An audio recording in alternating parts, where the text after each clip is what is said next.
Welcome to the Late Night with Chalky podcast.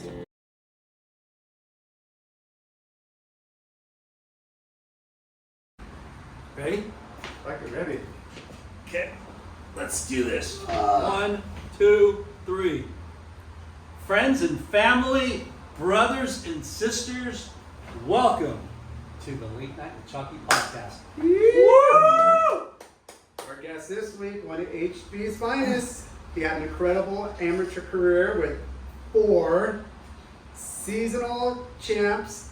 Was it Open? Explorer? Do you even know? Boys? Juniors? No, a little bit of everything, I think. 4-time NSSA champion. Turning pro, he went on to win the Vans Pier Classic. He also won the Macy's Trifecta and Surf Ride Freedom Series. Dang, Just you guys- dominating, utilizing his travel experiences and competitive skills. He had more to give, and he jumped into the business side of running surf teams in manager positions at DC Shoes and Billabong as surf marketing director. Well, Matix. Dude, you guys, Matix? Yeah, you guys did your homework. This is serious. He's been a mentor to those on his team rosters, an assistant coach to the U.S. Surfing America team. Dude, I want you on my in my corner when I put a jersey on. Many years, and he was many years he's been a beach marshal and a contest announcer. And most recently this week at the U.S. Open of Surfing, he was on the mic from Thursday through Sunday, 4 days. And he's hustling real estate day to day, and this guy is still deadly out in the water. And we are stoked to welcome our number 1 40s team member over here of the HB Boardriders Club. Bring the beach back off. We welcome our friend Micah Byrne. Woo! Dude. Thank you. Fuck. Finally made it happen. Good intro, dude. That's great. Wow, you've done a lot, bud. So we have you on the show because we want to hear all about it. I like it. We want to dive into freaking Gromhood to running surf teams for all these huge brands. Yeah, let's go. You mentioned Matix. You were at Matix on the team? Yeah. When I was serving for Hurley still, then Brandy snagged me over to be like a quasi team manager / team writer for Matix and BBS for Cody. So, Yeah. Well, we'll get into that, but I was just curious on that. I'll put that into Matix too. Bro. Just making sure that the people, Brandy Faber, Jeff Booth, the Laguna Beach people know that you're off limits. Even though you've been living down there, there's no way in hell you'd ever leave Huntington Beach Boardriders Hey. Club. Right? Hey, this is true. It's the truth. Hey, Lockie's been down there for like 30 years, and he's still HB. So he set the tone. He's my sponsor down there. He put the visa process in, so I always cite him as my example of living in another town, but still always surfing for the homeland. For the home team. Your names come up so many times in podcasts with other sure. guests. Timmy Reyes is probably one of the ones that I remember the most because he was just like, Yeah, you guys were at that same age bracket and just rivalries. Mm-hmm. Yeah. But also good friends, at a young age. We were having sleepovers at each other's houses starting in like 3rd grade. Yeah. You know what I mean? So yeah. Well, let's start at the beginning. Hold on, we got. How did Micah Byrne get into surfing? It was all my dad, dude. It's all pops. Ralph Byrne. Ralph! Let's go. Tell us about Ralphie. Yeah, let's get a little Killing it. Thank you to our sponsor, Shoots Cheers. Beer. Yeah, it's Japanese Cheers. lager. Okay. They just came out with a blonde. I'm waiting to get the call back on when we can pick that up. But yes, it it's a hot summer day. beautiful. Shoots Beer to the rescue. That's very nice. Tasty. Very nice. So Ralph. Yeah, Dad, he started surfing in high school himself.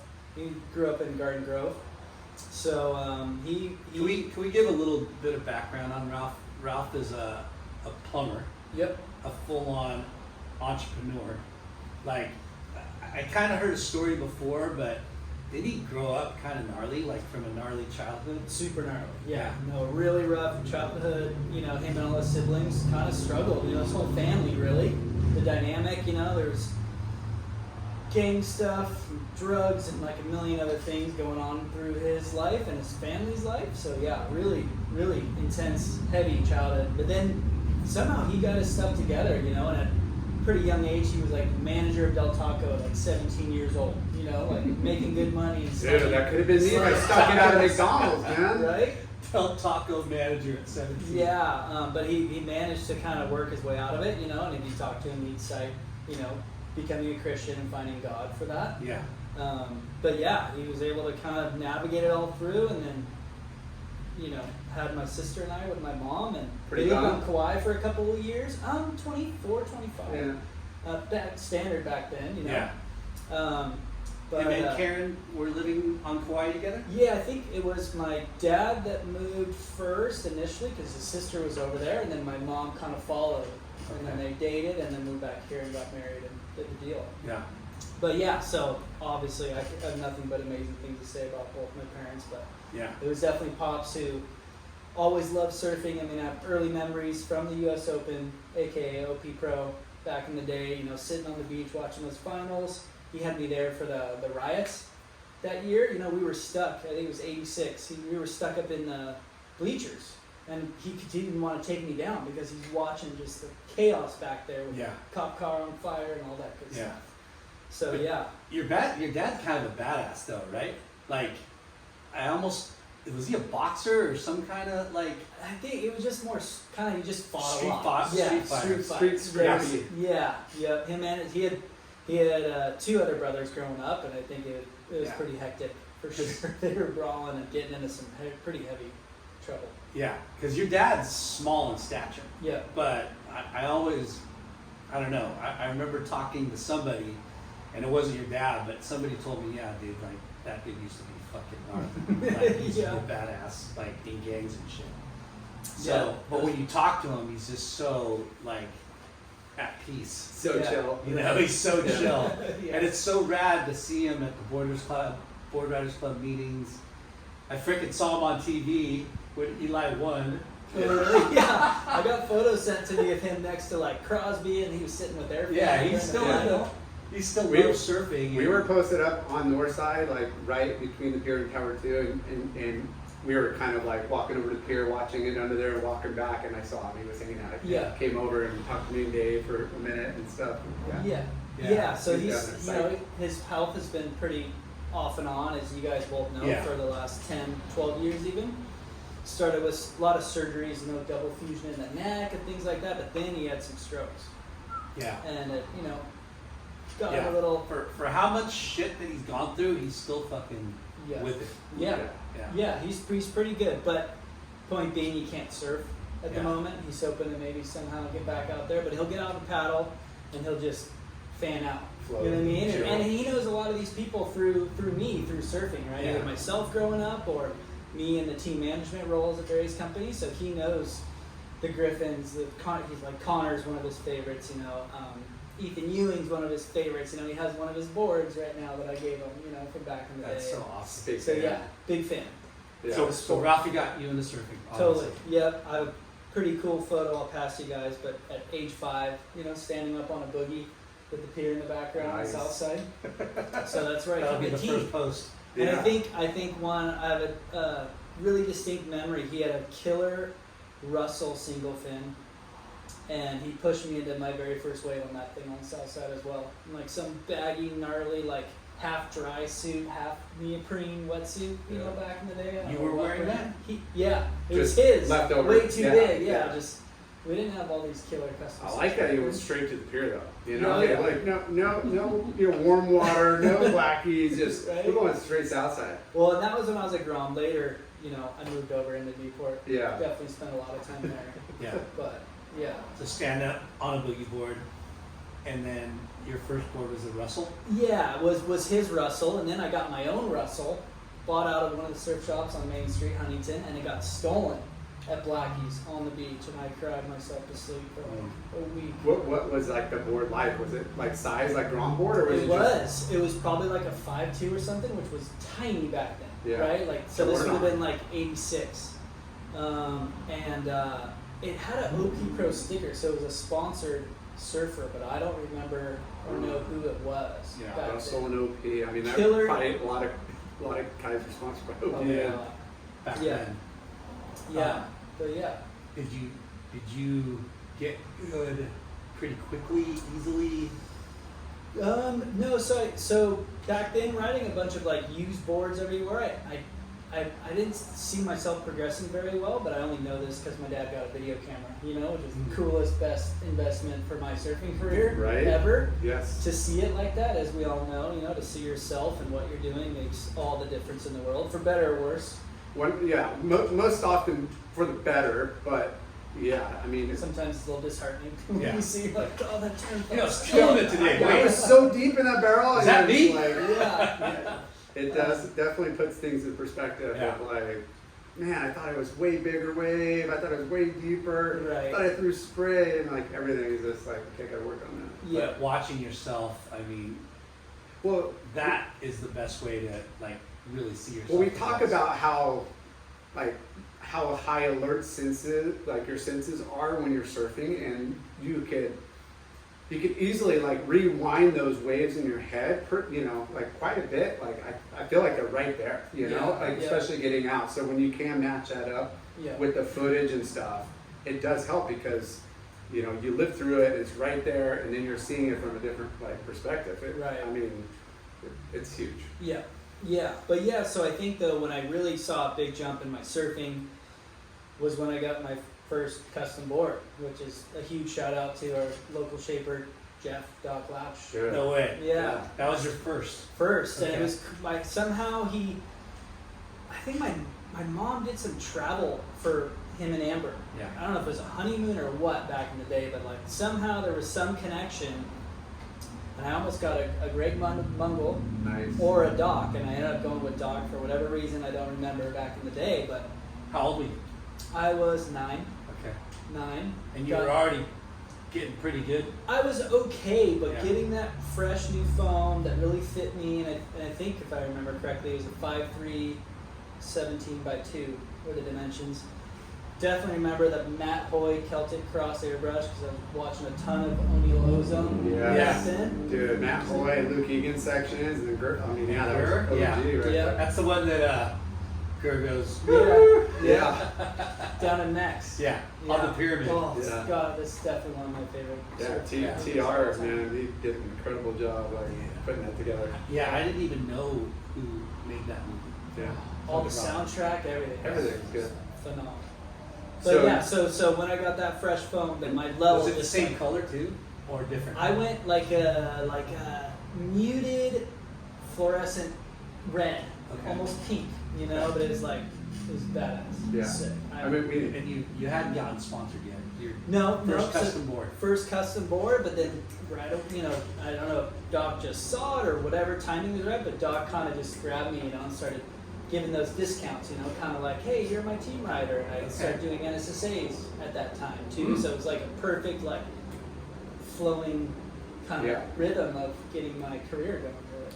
I mean, it's so important. We've had a lot of people who have gotten custom boards at a young age, but you know, to have those shape, like you're growing, you know, like whatever your stature is, like those shapers that know how to shape their longs is so beneficial. Like, you Yeah. know, with the formulas and like what works, because the skill level is pretty consistent across the board. Nobody's doing like anything too crazy at 9 or Right. 10, 11, Yeah. but it's Some kids are gnarly. I'm just saying in general, dude. Now Yeah, there's especially. one kid that was there. Yeah. Right. But they, you know, Take it It's- easy, bro. Micah was far and away light years ahead of what you were doing at your age and okay. Yeah.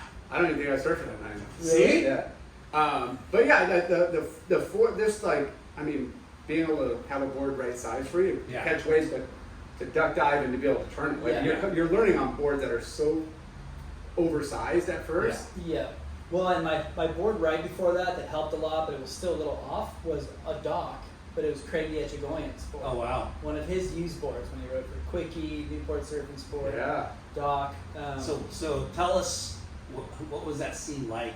You know, Craigie. Who else was like that you were looking up to at that early age, just getting into it? That early, I mean, I had seen Craigie a couple times randomly, but I didn't really surf with him too much. But that early, I don't know that I knew many people yet. You know what I mean? That was when I was really coming down to Newport a lot. Okay. And my first other sponsor besides was besides Doc was Duke Surf Shop. Yes. OG. The Yeah. pulse of surfing? Yes. Yep.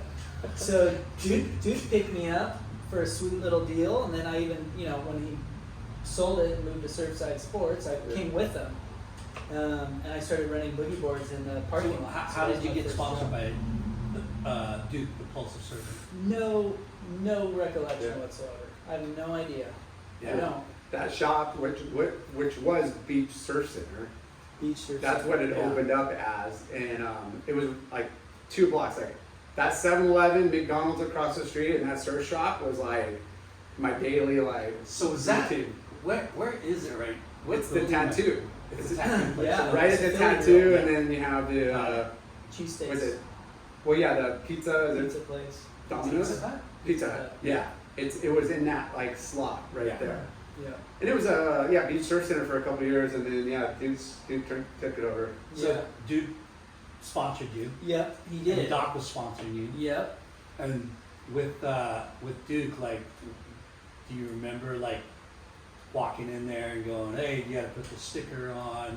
Here's some wax." Here's Yeah, some... kind of, but barely. Like most of my memories are more when he moved to Surfside Okay. Sports. Like Yeah. became a little older, like more like 10, 11, and that's when I was going there a ton, riding the bike, right, like we used to do. No electric bike, Yeah. and but I'd rent boogie boards out there in the summertime to make dough, to make money. Oh, you worked it. I Surfside. worked it too. Yeah. Who else did that? Didn't somebody else do that? I'm sure a few people, whether it's there or elsewhere, but that was definitely Yeah, you a ran- Grom job. Yeah, you ran the rental for boogie boards. Yep, I have to sit outside, and then Duke would come and yell at me if I let people park there and leave, right? Because that's his parking spot. Yeah. So I had to I was calling G&W towing all the time, having to tow people's cars, and it was really scary because I'm not a. I got the car here. Yeah. You think it's a crank call? He would make me do it. Yeah. It wasn't like someone's going to do this for you. I had the Hey, it's number. your responsibility. You let them park there and just leave. Wait, how old are you when you're doing this? Like 10 and 11. I was grown. And I'm not a confrontational person to this day. So Yeah. it was really tough to go up to an adult and say, hey, you can't park here. Yeah. And then have them Beat tell it, me, Grom. screw you. Yeah. And then I'm like on the phone, G&W towing. Yep, Surfside Sports. Dude, How you crazy- should have got some kickbacks from those guys. They were freaking. Right? How crazy is it, the difference of like responsibility and jobs and age? You know what I mean? Like Between them The- and I had a paper route at like that age, which Yeah. is like we talk about. Yeah. It's like Herbie Fletcher, it seemed like he was working at like 7 years old. Right? Remember that? Like he was telling us Yeah. how old he was, and we're just like, what? yeah. I And mean, it then- starts cleaning up like a surf factory, like just being there. Yeah. Like Yeah. odd end grunt Yeah. jobs. Like Yep. Well, the boogie thing was gnarly because I only got commission paid. So if I rented out the sick slick skin Mach 7 SS, I got $3 off that rental. But if I just did the janky foamy whatever, it was only like $1 or $2. So I was really pushing those upper models, trying to cash in. You look like you need something. Which is built for speed. Right? You need the slick spot. Totally. I mean, as a Grom, you're just trying to get some scrap money together for Yeah. the liquors, the donut shop and Yeah. the mini mart. But That's it. How You're many days a learning. week would you do that? Do you remember? Just a couple, no, but I remember my biggest days I think was a $52 day. Wow. Yeah. You know who I know did it too? When Harcharik was little, he's only a couple years older than myself, but Yeah. his dad, that was when Ron was still running things too, and his dad had him working, I think, the Boogie Rental Center, which was right out front. We, of the so parking fun. we lot. talk about how those jobs, although they're kind of meaningless. Yeah. You don't have You this, learn so but much. You learn how to Yeah. I talk to adults when are you going to get a 10 or 12-year-old kid in a position where you're essentially signing 9-year-old. Well, yeah, but signing and interacting with an adult Yeah. at 9 years old. Yep.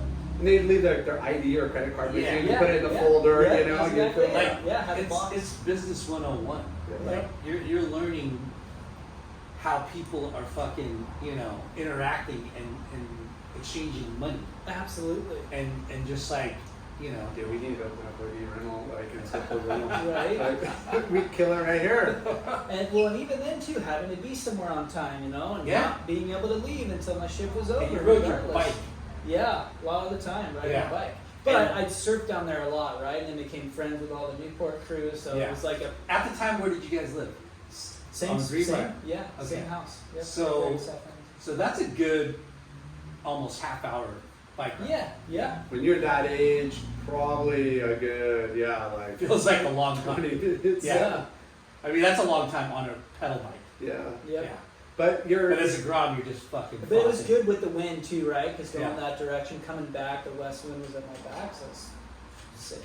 Yeah. So Yeah, yeah, kind of brutal in the. So you hung out there outside of work, like that was your stomping grounds, kind of. totally. Yeah, the guys were so cool, right? He had a killer crew, Grom. Like Alper was one of them. Who I remember when I was really little. Alper was probably the one that we're talking about that ran the boogie board rental too. He might have been. Yeah. But yeah, I remember him from the shop. They're just a good crew. And my parents felt totally fine with me doing that too. Yeah. They trusted everybody in there, you Yeah. know, because they were with me there a lot as well. So Yeah. they trusted the whole crew there. There's a lot of To look trust on after our me. parents' behalf. Right? That's it. Like, Now I'm like helicopter parents, like, where are you at? Why don't lie to me? I know where you're. Well, it's just so mind blowing, you know, because we have kids, Yeah. and you know, when you think about your kid at 9 years old, like what were they doing? They were not doing that. yeah. You know, even at 11 years old, it's like you don't let them ride their bike from here to fucking Newport Beach. Yeah. You Different know? time. That's a different time. for sure. But sure. So you got into convents pretty early then. Yeah, I did. And that was like seeing a flyer at the surf shop, or your parents, or Doc, you said maybe? I was always doing some random ones on the side. Like just my parents were involved with the high school group at church, so they'd always put on Calvary surf Chapel, contests, CCSA, yeah, all CSA. that. But yeah, I started doing NSSA when I was 9. NSSA's. NSSA, Yeah, the top of the kind of food went chain. straight into it. But back then, I mean, I guess there were more then, but yeah, that was all I knew. That was what my dad signed me up for. So we did it. But that is the one that everyone, all sponsors look at first. For right? sure. Yeah. Even, Everything else is just practice, and all your make or break is. I mean, they all have worth, like WSA, CCSAs, but NSSA's has been the one that people look to. They have, yeah. They set the Yeah. Yeah, bar. team managers are only looking at that for sure. So you're like 10 years old when you start doing this? Yeah, nine, and then shortly after that too is when Ryan Condor from Huntington, who was already riding for Billabong, he threw my name out to Paul Gomez. Ryan Condor. Mhm. Wow, that's epic. Yeah. I was just talking about Ryan to somebody today or yesterday. How Yeah, weird is that? I vaguely remember him on Billabong, but I totally he was remember so good. Billabong. He Yeah, was Yeah. incredible. yeah. So I definitely, he was one of the younger, when I was younger, he's one of the first memories I have of the guys at the pier, who again were super cool, right, and would chat me up, and yeah, he's totally the one responsible for getting that thing going for Yeah. me, which was That's, pretty cool. I mean, that's usually how it works. Like, Yep. somebody, is already on the team, or somebody knows somebody. Yeah. I mean, that's life, but So Barry Deffenbaugh got me on Quicksilver, pretty Right, much like yeah. that. Yeah. He was a team rider, but I mean, Billabong was like those two brands, Billabong, Quicksilver, Yeah. were like the brands to be. the best brands in Totally. Orange County. Yep. So Ryan introduced you to Paul Gomez. hmm So did you put together a little? Were you already? I had a sweet little video, and not, as far as I remember, it was never about getting me sponsored or, like a lot of parents today where that's their focus, but Yeah. my dad just had that camera and he'd always put together edits, I was watching edits of like Tom Curran, and then I had my edit that I made, with like my custom soundtrack and whatever that a friend helped make for us, and so that's what we So you had a nice little video of you with music to it. Mm-hmm. How cool! Yeah. Which is rare back then. Yeah. Well, it started to come around because of the what do they call it, the home video. Yeah. Exactly. Like they weren't cheap. They were premium. Like Well, people, plus Yeah. you have to take your video to somebody to put music Exactly. to the background. Yep. no, you just like There's no just like copy and paste and fucking. you had to queue up the tape on the freaking You actually had to play the video Right. and then play the music and yeah. then create another video. Oh, it was so much. It was just stopping, pausing, like Yeah. you're trying to record with two VCRs, and it was a full. So did you have to go to the Billabong office? Yeah, so they set up a meeting and I went in there, we watched my tape, me and my dad and Paul sat down on this like little couch, watched my tape, and then Paul showed us some like brand new footage of Ross Williams and Shane Dorian surfing pinballs, which ended up in Sons of Fun. Yeah. Just I so remember this clearly, you know, and then he just was like, yeah, you know, you're on the team, let's do this. Gave me my first little walkthrough on the That's spot. epic. Dude, I was thinking that how fucked up is that you show him your video, right? And you're probably surfing pretty good, and then he shows you Shane and Ross ripping pinballs. Next level. It's like, okay, Yeah, that's what you gotta look up to. Yeah. Dude, It's where you big gotta shit to be. feel, bro. Yeah. was he cool? Like, He was so cool, yeah. I couldn't have been more stoked. And I was more stoked too because I went home and told my friends, oh, I saw this like new footage. It's not Yeah. out yet though. Like, yeah, don't you look. haven't seen it. Yeah, and you're not going to see it for a year Yeah. because it's going to take that long to But make it. because movie. I ran for Billabong, Mhm. I got to see it. Did Billabong have like specific team stickers like for their athletes compared to what they get? You know, I remember like certain companies There was had. team stickers for sure. Yeah. There were, yeah. Yeah. And I had a couple different kinds in the beginning. You know, it seemed like they were pretty more mellow with it. There was definitely quite a few to choose from. Yeah. You know, but But yeah, how incredible is that when he tells you you're on the team? yeah, it was Right. huge. I remember going to school the next day. You know, I didn't wash any of the clothes; just put them straight on. Yeah. Worn to school and like telling my teacher about it. She already knew, like it was like around the whole school. And your dad's probably sitting there like, holy shit, like, my kid rides for Billabong. You know? Sure, yeah. How cool is that? Yeah. Everybody gets perks around the family for you Right. know. And then when you're at the warehouse, and then he tells you, yeah, go grab like 12 things. Well, that's the cool part. It is was 12. Yeah. going was- through the warehouse and everything's in boxes and like they're Yeah. labeled by size and each You're just box- sitting there in your mind like, I can grab anything? Like, I can grab 12 things. Right. I can grab whatever I want, 12 Yeah. things. Yep. Did they have Grom clothes? They or was- did. Yeah. They didn't have Grom suits. So in the beginning, I was wearing body gloves Yeah. because they didn't make suits for me that small. So yeah. rad. But yeah. Yeah. Really badass. And what was the like? Just hey, you get clothes every quarter. Yeah, no yeah. stickers? It was obviously no actual contract. It was just you're on the team. Let's go. Let's see what you got, kind of thing. Yeah. So good. But I don't never feeling pressure or anything. Just excitement. You know, just stoked. So whatever Paul said to me at the time, I was just like, couldn't wipe that smile off my face. Yeah, I bet. No way. How did you do in those early like years of like Menahunis? boys? I think. Yeah, the first year was gnarly because I was young, right? It was 12 and under, and I was 9, turning 10 that season. So I was like stoked to make the final because we had a semifinal first, then the final. And it was guys like Hagen Kelly, Joel Bonacisi, Wow. and Peter Labrador. That's when I first met Peter. He was my best friend for a long time after that. But that first year I was just stoked to make it to the next round. But then all those guys kind of aged out that next year, and then I was like, Top dog. yeah, basically. I think a couple of them didn't show up to the final event of that first year, and I won it. And I was just like, this feels killer. Like, Where at? 9th Street, Nice. actually. Yep. And I still at that time too, like 10-ish, I was playing Pop Warner football. And so, I'd have a contest, a football game on Saturday, and then a contest on Sunday, because Menehune only serve Sundays. But I remember telling my dad, like, I don't want to play football anymore. I'm over this. Like, I found it. Yeah. This is my jam. This is me. This is all I want. Dad's like yes. And he was stoked. To his credit too, he didn't try to force something either. He just was like, yeah, sweet, all right. Well, he's a surfer too, so he's like, hey, I get it. Son. Yeah. Another big part too early, like I remember I got a really good because it just so happened my dad broke his back and he had back surgery. And so he couldn't work for a really long time. And so he was home all the time because he used to, leave for work really early as a plumber and then come home by 3. He could take me after work, but never before school. But he made this pact and he's like, hey, if you set your alarm and you wake me up, I'll take you surfing, 5 days a week before school. So every night I'd be setting my little ghetto alarm clock, with Power 106 coming on in the morning to wake me up. And I'd go wake him up. And then, I had a little crew of friends around and we'd pick up one or two, sometimes three of my friends in the morning, and he'd take us all surfing.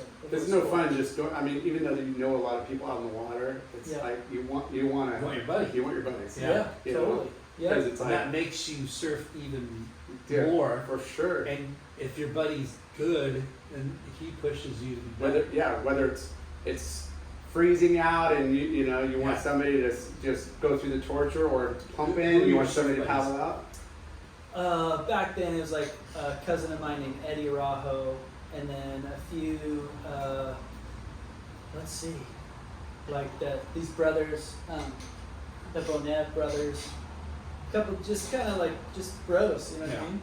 Just and then we'd all have sometimes 3 different school drop-offs. So they'd even bring backpacks. We'd bring shampoo, use them in the showers after we surfed, and he'd even do school drop-offs for these guys. Dang. But my school, Kettler, which is gone, I didn't start till 9. So we could drop everybody off, and then I'd walk home in my Ugg boots, walk to school last and be perfectly on time. And Yeah. that was it. So I just started surfing my balls off. Ugg Every boots. single day. Yeah, Ugg Ugg boots. boots to Yeah. school. When those things came Tall, out, tall Ugg boots. Yeah. Maybe fold over if you want to be extra stylish, but dude. You said styly and ugly in the same sentence. I don't know dude, if that this was works. the 80s. Yeah, this was straight up like The like 90s. there was a phase where wearing Ugg boots to school was like hot shit for sure. So you were riding for Surfside, Dock, Billabong. Yeah. What do you remember getting a shot in a mag? Your first shot in a mag? I think it would have been wave action for sure. Nice. You know. Kepler. Yeah. Something to do with that. I Is it remember. John Kepler? Yeah. Kepler was kind of the main photographer. He was, and Yeah. or editor. Yeah. He was big in there. There was another time, somehow, I think Swiggles. Janice and Gayleen pushed something onto me where this kids magazine, like a Disney kids magazine, did a big feature on me. And they had Balzer come down from LA and shoot me on Northside. Wow. And it was like a full 6 or 8 page feature in some magazine Wow. that was all about me, which was really cool. And I think I was like Kid athletes. 12 like maybe whatever. at that point. Yeah, exactly. That's cool. It was super cool. So you were starting to win the 12 division. Yeah, exactly. I think I won 12. it my last two years in a row, the Many Hooney season champ or something. And by then there was a bunch of other really good surfers, my still really best friend, like Jesse Evans, that's when I met him, Ben Knight, then it was like John Robertson, Brian Conley, like some badass good dudes who Yeah. did well for themselves in the industry in one way or another. Yeah, but it was just all on from there, and all my friends surfed, and all we did is surf, and then surf some more. Yeah. That was like Any surf trips to Hawaii or Mexico with the parents or like a lot. That was our family vacation because Yeah. my parents lived in Kauai. That was our jam, so we'd go to Kauai a lot, And other And Karen had times, her own business too. she would travel agent, Yeah, right? Byrne Yeah, travel. she's always done that out of the house. Yep, she booked Um, many flights for me. Yeah. Over Yeah, there. totally, right? Everybody. I remember one time she called me and she was like, "Guess who I just talked to?" I don't know, Mom. I'm just waking up. Like, get what? She was like, "Kelly Slate. I'm doing his ticket. He's going here." And I'm like, "Okay, Yeah. all right, calm down." You're like, rad ball, thanks. Yeah. That is rad though. So- No, it is cool. So you're from Huntington, but you were saying earlier you surfed Newport a lot. Yeah, growing up, Okay. it just seemed like the waves were big a lot of the time, and I wasn't having that. I was just like, this is too much, and a lot of paddling. yeah, a lot of paddle current, everything, right, as we know. So You that got was some dicky locals too, yeah, right? a couple coups For sure. Yeah, but probably by the time I was more like 12, 13, I was back in full force at the pier. Yeah. And again, absolutely. Like seeing this guy surf out there, like in the Quiver days, like this guy was the shit. You know what I mean? And then like the Zimmermans, Wyatt, what? like the whole crew. I'd probably leave out a ton of guys, but. Oh, there's so many good guys. But those are like and even Dan Horgan, I remember him. Like I remember all you guys, like this tight HB crew, Sakel. Yeah. Dude, I just could go on and on, But seeing these guys all surf, and in person, I remember one time you lost your board, and I grabbed it for you. Nice. And you're like, "Yeah, thanks." It was like quick, but I was just like, Not wearing a leash. That's not Kelly Slater. Leashes are for. It's not Kelly Slater because they kind of look the same. They're gnarly, but that's Jay Larson. Yeah, we talk about like not wearing. I didn't wear a leash for like almost years, like unless those contests were really big. Like I just was like, I don't know where I just didn't like them. But then it was just, I don't know, it was something that somebody told me, and I heard a couple dudes, like older generation dudes, are like, you need a different mindset of like not wearing a leash, and I kind of got into it for a while, where I was like, well, I wouldn't fall, or I knew how to kick out. Of course you lose your board every once in a while, but it was like, well, I got to swim, Yeah, no, I did the same thing for a really long time. Yeah. I used it as a training tool, right? It was kind of like that. Like, learn to not fall. Like, Yeah, why should it was we a full like, contest, learn not to fall, like, So it's epic. contests, kids these days, they have coaches and stuff, and mentors. Did you have any of that? at a little bit older age, I dabbled a bit. I had one guy, I think his name was Dave Smith. He wasn't really super in the industry, but he was in Newport. I did a little bit with him, a little bit with Mike Lamb. Like physical training or like contests, like More contest, contest stuff? Yeah, more contest stuff. But no, 'Cause you kind of, I felt like I always knew that you were a really good contest surfer, right? Like you 4-time freaking national champ. Yeah. it was pretty natural, Even my dad, I remember too.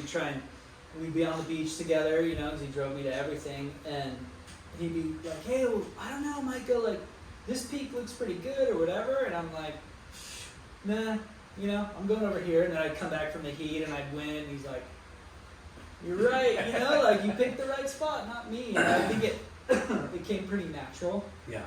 To kind of be able to break down the lineup and where I wanted to be and what I wanted to do. Yeah. But no one really had coaches back then, right? Yeah. Like, Who wasn't were a the thing. guys that you were like looking up to, trying to mimic their style, or? 'Cause you got a pretty fucking unique style. Like thanks. people can, Yeah. Unique is as a compliment too, like it's right. like, people want to, I want to surf like hockey or current. It's like, there's so much more than trying to mimic a style. It's physique and it's body and stature. It's like there's all these little variables that For kind of sure. like, well, you kind of could try, but unless you're built like that person and you Right. really have Yeah. those similarities, I mean, like you in hockey, like splitting images, except Yeah. you're a little shorter. You know what I mean? Like because we watch a lot of surfing. Yeah. And Dude, we're fucking surfers. we're fucking surfers. And when you watch, Sure. Yeah, it is. you see similarities, a lot of similarities, throughout surfing. But then there's certain guys that kind of like, no one surfs like him, or he doesn't surf like him. Yeah. And Micah definitely For sure. doesn't surf. Like Well, I mean, he's not, from what I remember, and still to this day, is like, you're not this like powerhouse, but yet you surf powerful. Like, because I think it's speed and technique and where you place your board. And I mean, you could look at like a Felipe Toledo, you could look at like a Rob Machado. They're so fat. I mean, speed is everything, But to develop your own unique Yeah. style, that's pretty rare. Right. Yeah. No, thank you. So who are you? like who you're watching on videos a lot. I grew up watching a ton of Curran, no matter what. Right. That was my dad's like strict diet of Curran, growing up, which was sick, and I love him to this day. But I never tried to emulate it. But then my favorite surfer growing up was Ross Williams, and I surfed nothing like him. I wish I did. Yeah. But like Shane and Ross, right? And it was cool because they were like best friends. They rode for Billabong, and myself and Peter Labrador were best friends and rode for Billabong. So like in our heads, we're like, We're gonna be the next two guys. yeah, we're like the next Shane and Ross. Like Yeah. this is us. And like I said, watching Sons of Fun 1,000,001 times over and over again, and watching those two. But then I'd surf with like again everybody at the pier, or Chris Ward. I got to watch surf a lot. I grew up surfing NSSAs with him. He's a couple years older than me, but even in particular, my dad and I would drive him home from a lot of events because he'd have a ride there in the morning from somebody, but then that person loses, but Wardo was making the final. For sure, yeah. And I was usually making the final in the division under him, so he'd always like, hey Ralph, can you drop me off on your way home? Yeah. From San Diego to my house, and so we do that. So I got to watch him in person a lot back in the day. He was a child, like a Prodigy. Beyond prodigy. Yeah. Like even going back to his what's really going wrong. Like he was built. He's 16. Yeah, he bulked up like quick early, as far as like man child almost, and just. I remember was one. This is a weird one that just popped up in my head, but I remember surfing lowers one day. It was Cordell, Chris Ward, and JJ. I forget his last name. JJ something. You guys know what I'm talking about, though. I know who you're talking about. I don't know. It was those three dudes. Cordell, did I say Cordell? Yeah. Yeah, those three were like under some stick hut. And I was like, I'm older, right? And I see those guys, I'm like, fuck, man, what a great lifestyle those kids have, right? Yeah. Posted at the beach and all all day. three of them, are one of California's, if not the world's best surfers at trestles. You're like, damn. But anyways, so you're surfing Newport, you're surfing Huntington. Yeah. What was your first big surf trip? When I was 12, I went to Costa Rica without my parents, which Wow. is cool. Yep. With just a crew or another family? Yeah, and I don't know how I Team? got linked up, but it was Jerry Lehman, who's Yeah. back around doing stuff. Yeah. He put this trip together, and He's a Newport guy, kind of. I think He's more Newport than Huntington, right? Yeah, He's kinda at Huntington. Yeah, he's Huntington. He was I think. kind of both. Okay. Yeah, one of those guys that was like, you would see him wherever it's good, he was there. Yeah. But he wasn't like a Is he the one diehard that's specific. doing the Arizona. He is a Wave wave pool? pool. Yeah. Yep, and this new U.S. Pro-Am tour. Yeah, I saw him out not too long ago, maybe at even lower. He's like, yeah, I live in Arizona, I just fly out, I just come out for 3 or 4 days when they're Yeah. slow, and then I go back, Yeah. live in the kind of, Yeah, I still talk with him. I see him surfing. But yeah, so he took me when I was 12. That was my first international trip, and then shortly after that, I went to Bali on another trip, which Wow. was like a chaotic, gnarliest trip with little to no chaperones. It was hectic. We were 12 and 13 and just going mad. Seeing the world at Yeah. 12 or 13. Yeah. No parent. No parent. just like 18, 20-year-old chaperone? We actually technically went for the ISA for the Worlds, and it was a Bruce Hopkins trip. Remember that guy? He's an older gentleman. He was 80 at the time, but still so with it. But he was heavily involved in surf and ISA stuff back in the day. But that was a trip of older guys like Pascal Stanfield was on it, and Brendan Hearn. But then myself, Ben Knight, John Robertson, Taylor Evans, good rad crew of younger guys. And yeah, that was my first big international trip. To Bali. Yeah. Yeah. And how was it? It was sick. Yeah, we surfed. We got epic being in Ulus, and then we were staying at Kuta on the beach because we all surfed in the ISA event that was there. Back to halfway or somewhere? Yeah, and Parko won that year. I remember. Of course he did. Yeah, of course. I remember thinking I was good, and he's barely older than me, but I remember thinking I was kind of the shit, and then I show up and watch this guy surf. I'm like, oh my gosh, dude, what planet is this guy from? First time I saw him was West Oz, and West Oz is no man's land. You're dirt roads. You show up, okay, hang a left. When you get down, you could see the spots. And we were surfing, and it was a pretty small day.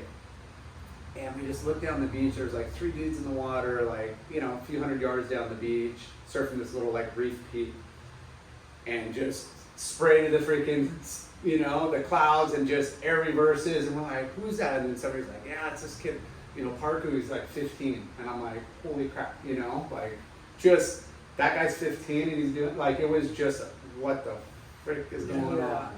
Yeah, next level. Yeah. So he won, and you guys, who's on not California, America team? It was everyone I said, it was, John Robertson, Brendan Hearn, Pascal. I forget who else. A couple older guys, I'm kind of blanking on their names, but some good surfers. Yeah. It was kind of just a thrown together trip. You know, we didn't really have like a proper team set up. There were no tryouts. It was just kind of a combo trip. You know, And ISA wasn't really a big thing, kind of like what not it is for today. us. Yeah, definitely not for the U.S. Definitely seemed like it was for Other- Australia, you Yeah. know, and other countries. How many boards did you bring in? I don't remember it all. Maybe 4, I would guess. Yeah. You know, not a lot back then. Not like when I became ready. How crazy is that to go to Bali at 13 years old, 12, 13? It was gnarly, and we were like, again, we had like little to no chaperone, so we were like going out late. We were going out to the clubs, Yeah. like, and that was dangerous Bali times. That's not today. Yeah. Or even 10 years ago Bali. This is, oh man, this is like 30 years ago. Yeah. Bali. So It crazy. was gnarly back then. You probably know. Like, Really? It was Yeah. sketchy. There's the pickpocketing, the muggings, like all the stuff was. Yeah, hectic. it was definitely like you had to be you got to be with a crew, or Yeah. you better be big, or you better not go out. Yeah. How did you Made do? In the contest? Uh-huh. I don't remember. I think I made a couple heats, you know, but nothing of significance. Yeah, what an incredible fucking first international trip to Bali. Yeah. That's everyone's dream. It was. Yeah. It was Costa Rica, incredible. Bali. I mean, if you talk to any surfer, they're like that's bucket list, or they've been there like multiple times. You know, Yep, like yep. Totally. So then back to California, surfing NSSAs. Yeah. Yeah, I was racking up the titles, you know what I mean? Again, it came naturally, thankfully. But I just was doing really well. I don't remember my first like signed contract. I would guess around 11, maybe 12, because I remember doing the math every time I won an NSSA. I knew that was going to be like, I forget, $30 or something per seasonal win. You know Yeah. what I mean? So do my little invoice up with my dad and send it in to get my check. You know, I started just accruing a little bit of money. You know, it was Yeah. insane. It was really As an cool. amateur.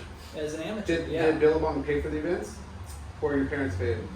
In the beginning, obviously my parents, but they started paying pretty soon. I think Yeah.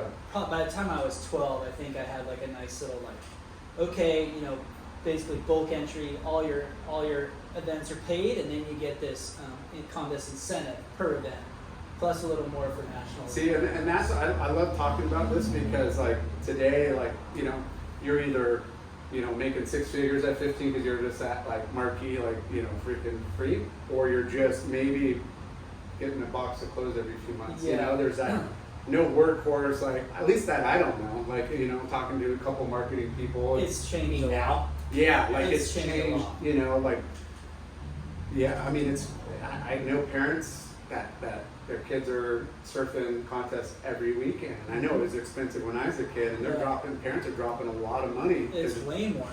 yeah, thanks. I'm sure it's way more now. Yeah, but I don't think the sponsors are like, look, we're going to cover your contest expenses and like hotel, or give you Yeah. a winning incentive. It's like Yeah. just kind of there's this weird gap Yeah, pay there is. or support. Yeah. But It's- we it were is kids, now. like yeah, same thing. Like Quicksilver's like, hey, send us all your Receipts. They would just bulk write checks for the entire season. It's open, explore, and like, hey, you Yeah. want to do some, like it was just everything was covered. Yeah. Yeah, Yeah. it was like my parents were fucking. One thing they get closed, but then they're like not Clothes have and them. then contest fees. Yeah. Yeah, Yeah. That's So great. And there's membership fees too, right? yeah. yeah. There was a membership fee for everything. Yeah, for sure. But it was it took a lot of pressure off, like the parents and us and everything.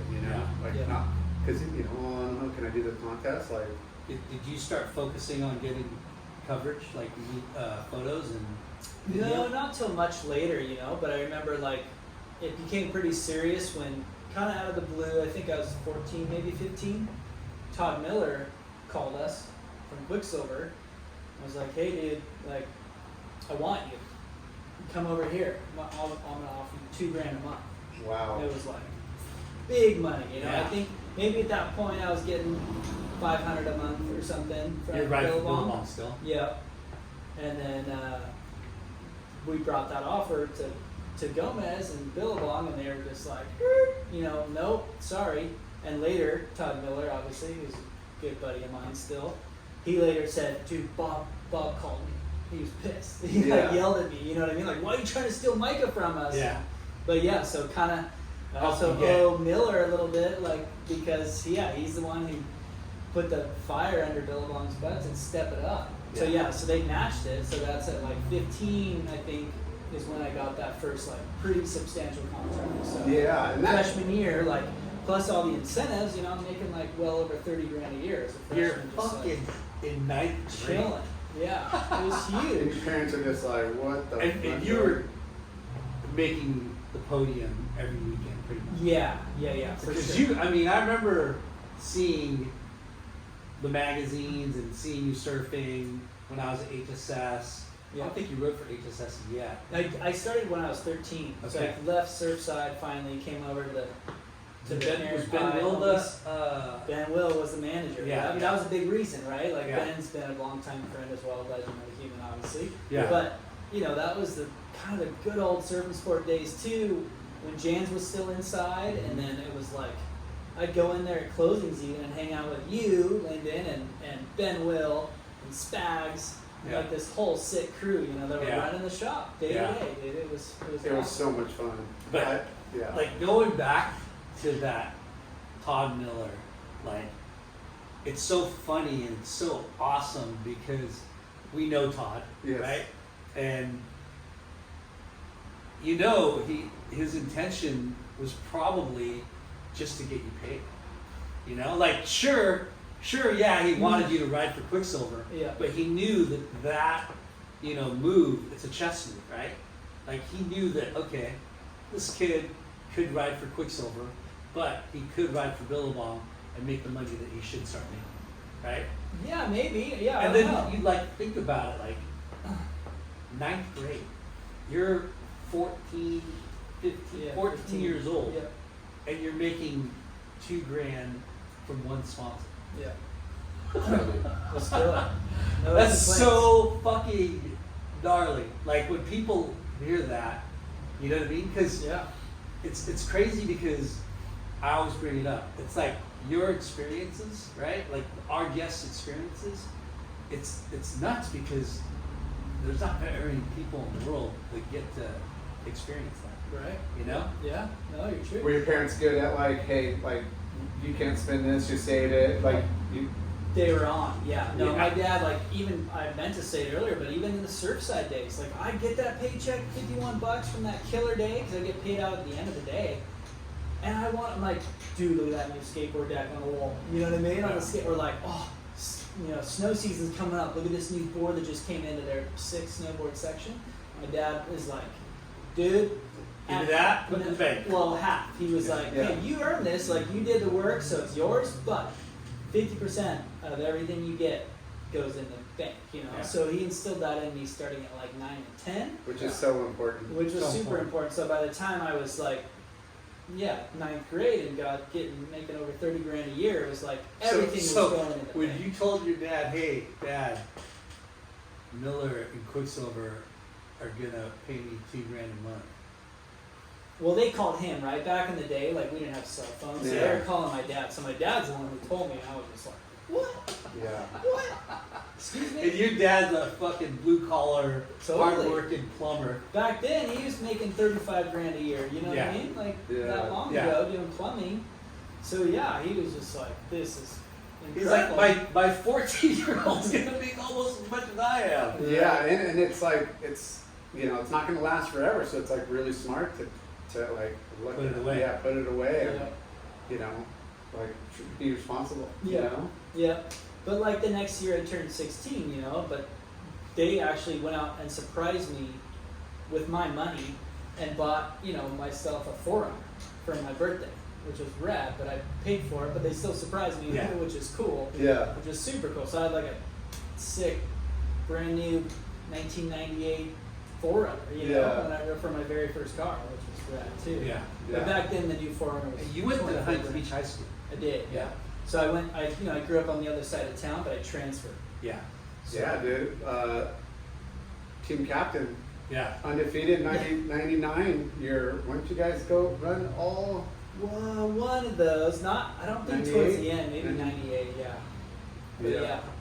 I mean, we talk about how, living at the beach has its perks, but like when you work in the school aspect of it, and you're like, wait, you get to miss school to surf, and it's counts as like a grade, and you don't have to do PE, and you get to show up late, and again, another thing that not very many people in this world get to experience is like, here you are, you're a child prodigy too, you know what I mean? Like you're killing it. Yeah, you're beating the best in the nation, like, so the future's promising. Like, what age were you like, I'm going to be a pro? Like, 12, 11, Probably, 13? yeah, I was pretty in at an early You're age, like, you know what I mean? Looking at the mags, like, I want to be that guy, I want to go there, I want to be that guy. Yeah, I think though, again, getting that big contract, I was like, well, this is happening. Yeah. I mean, this is it.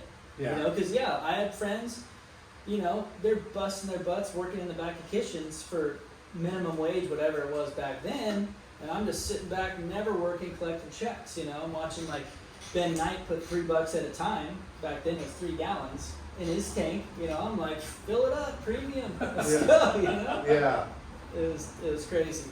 So It was crazy. really cool. Yeah, I have, supported a lot of drinks and food and like, because that's what you do. You're not Lars getting a paycheck. Yeah. People were like, you just.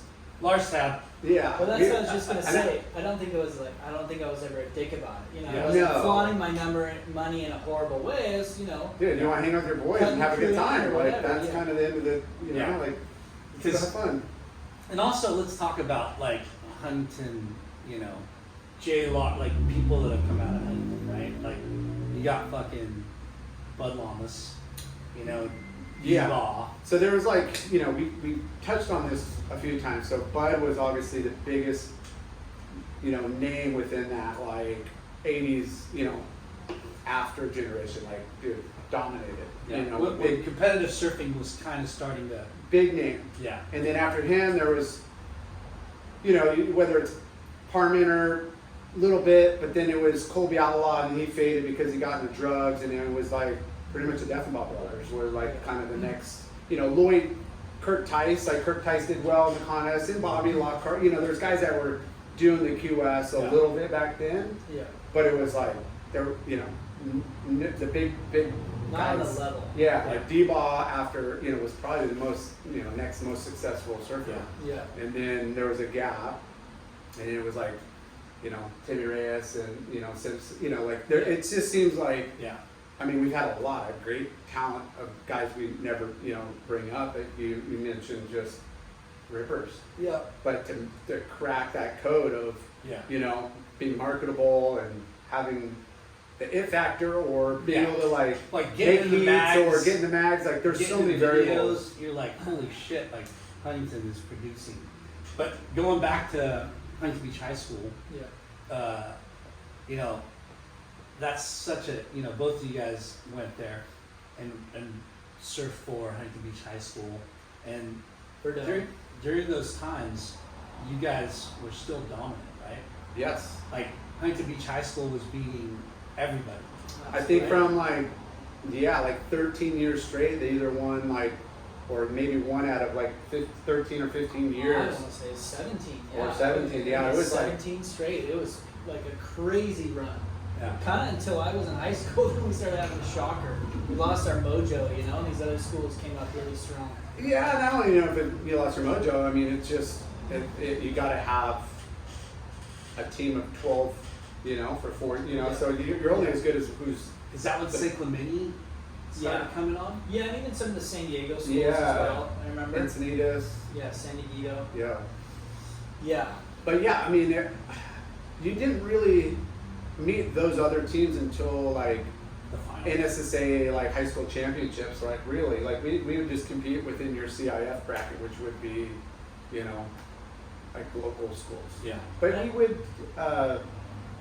what was Manhattan? Hermosa? Miracosta. Yeah, we compete against them. I remember going up there. Yeah, we did too. Yeah. But yeah, it was a full CIF sanctioned like event structure, and I mean you just wanted to make it to the nationals because it was at my time it was at lowers. Yeah. Huntington and then me too. lowers. You and Timmy are the same age, or? Yeah. Okay. Yep. Yeah. You sparred with him.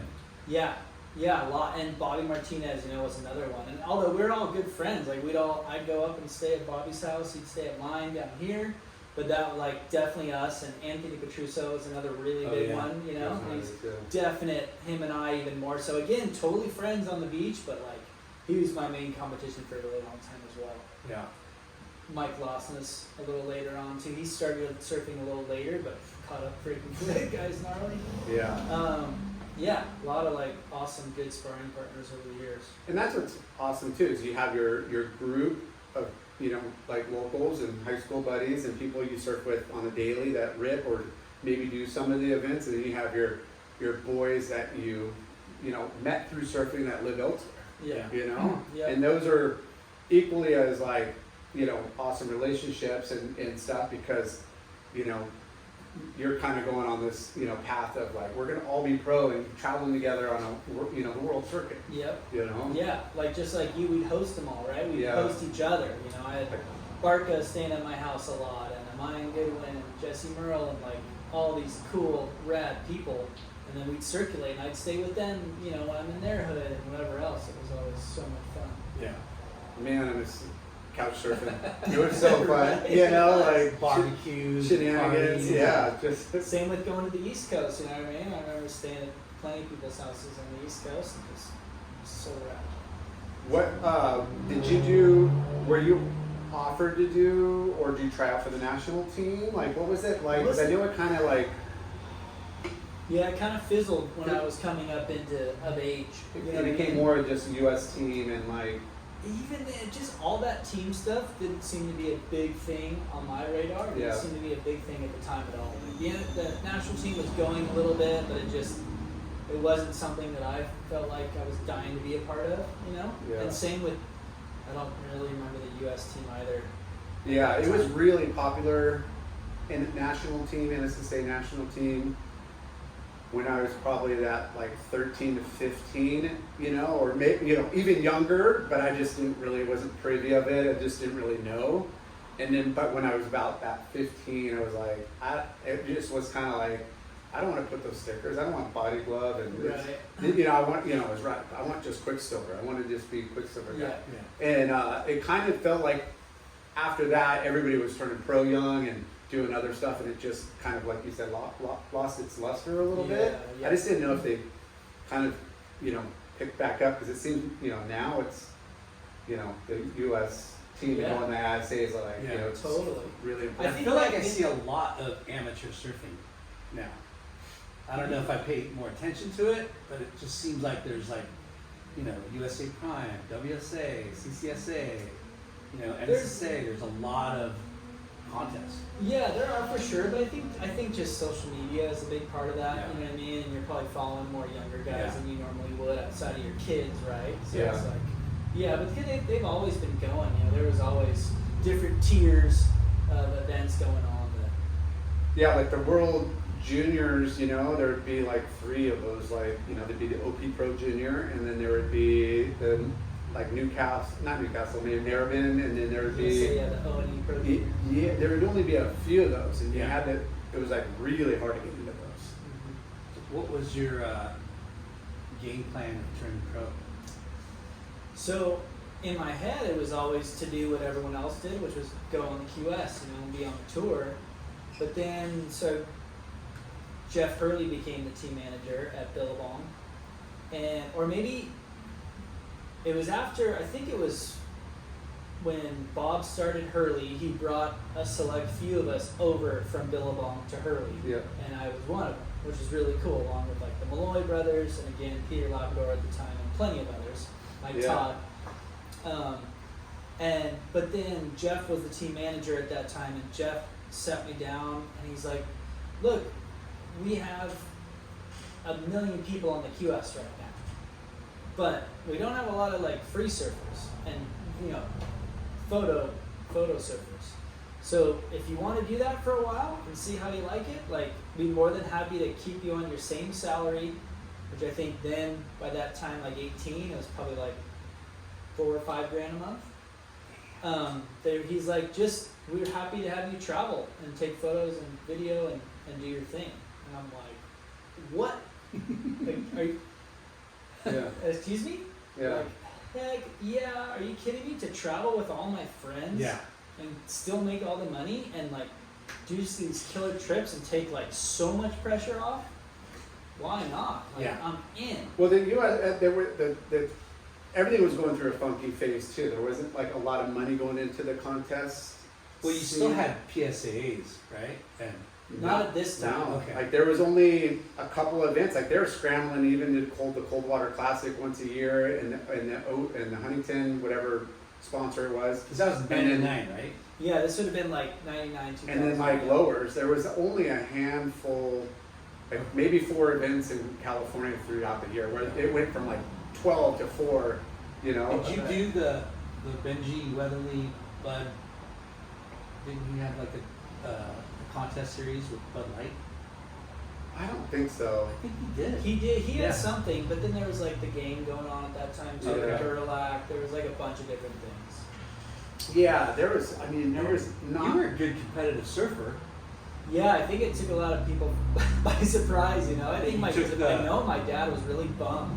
He was just you weren't pursuing the yeah, contest scene. yeah. Even like a Janice and Gayleen, you know, or like why Micah? Like why Yeah. aren't you? You're like.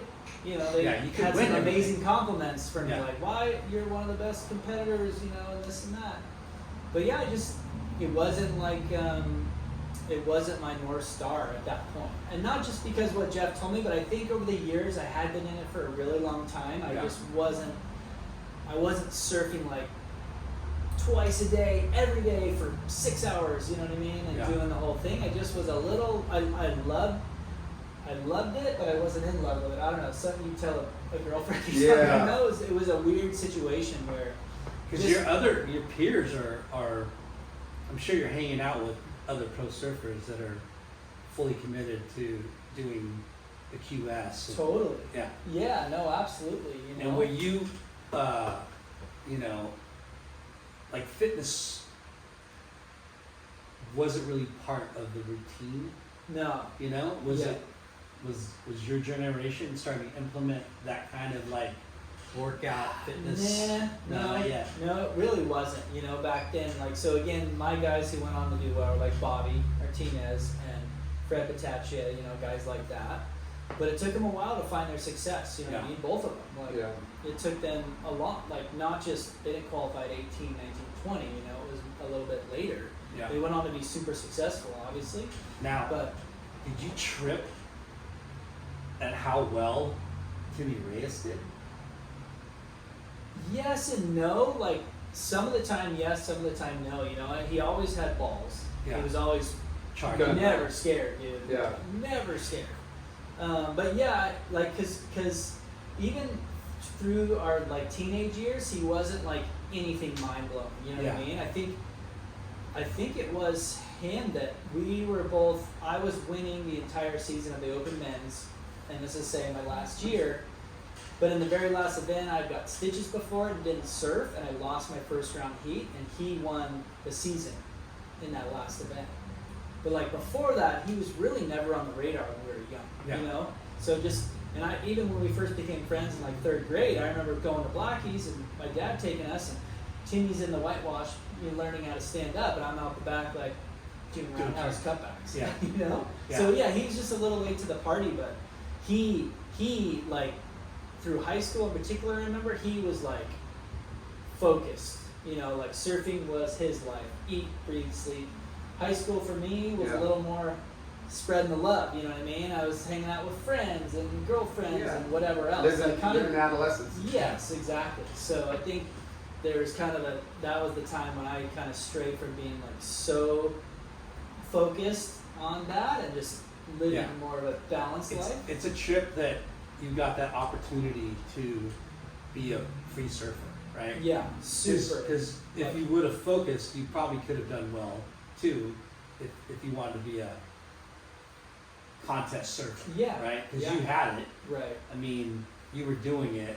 Yeah. You knew how to win heats. Right. Yeah, but you know, you look at the guys that you were competing with, whether it's the Fred Patashas or the Bobby Martinez or X One, you know, like Those the are guys- gnarly dudes. and they're not Seriously. having like great success like right off the bat. So if somebody's sitting like, look, you know, if you, Yeah, and don't get me wrong. his eyes like, dude, these guys aren't like making the tour right away, and they're gnarly, like, and I'm gonna get paid the same if you know, and go surf good waves. Yeah. It definitely throws you into a different spin of Yeah. like, wow, this is kind of Totally. But like you said, you know, your dad, Janice and Bailey, like, Yeah. they've watched you, Yeah. you know, become this like competitive machine. Yeah. Like I mean, even to this day at Boardriders Club, like, you know, Yeah. we know that Mike is gonna fucking get a score, you know? Right, yeah. So it's like, it's funny to hear it after all these years of like watching your career, right?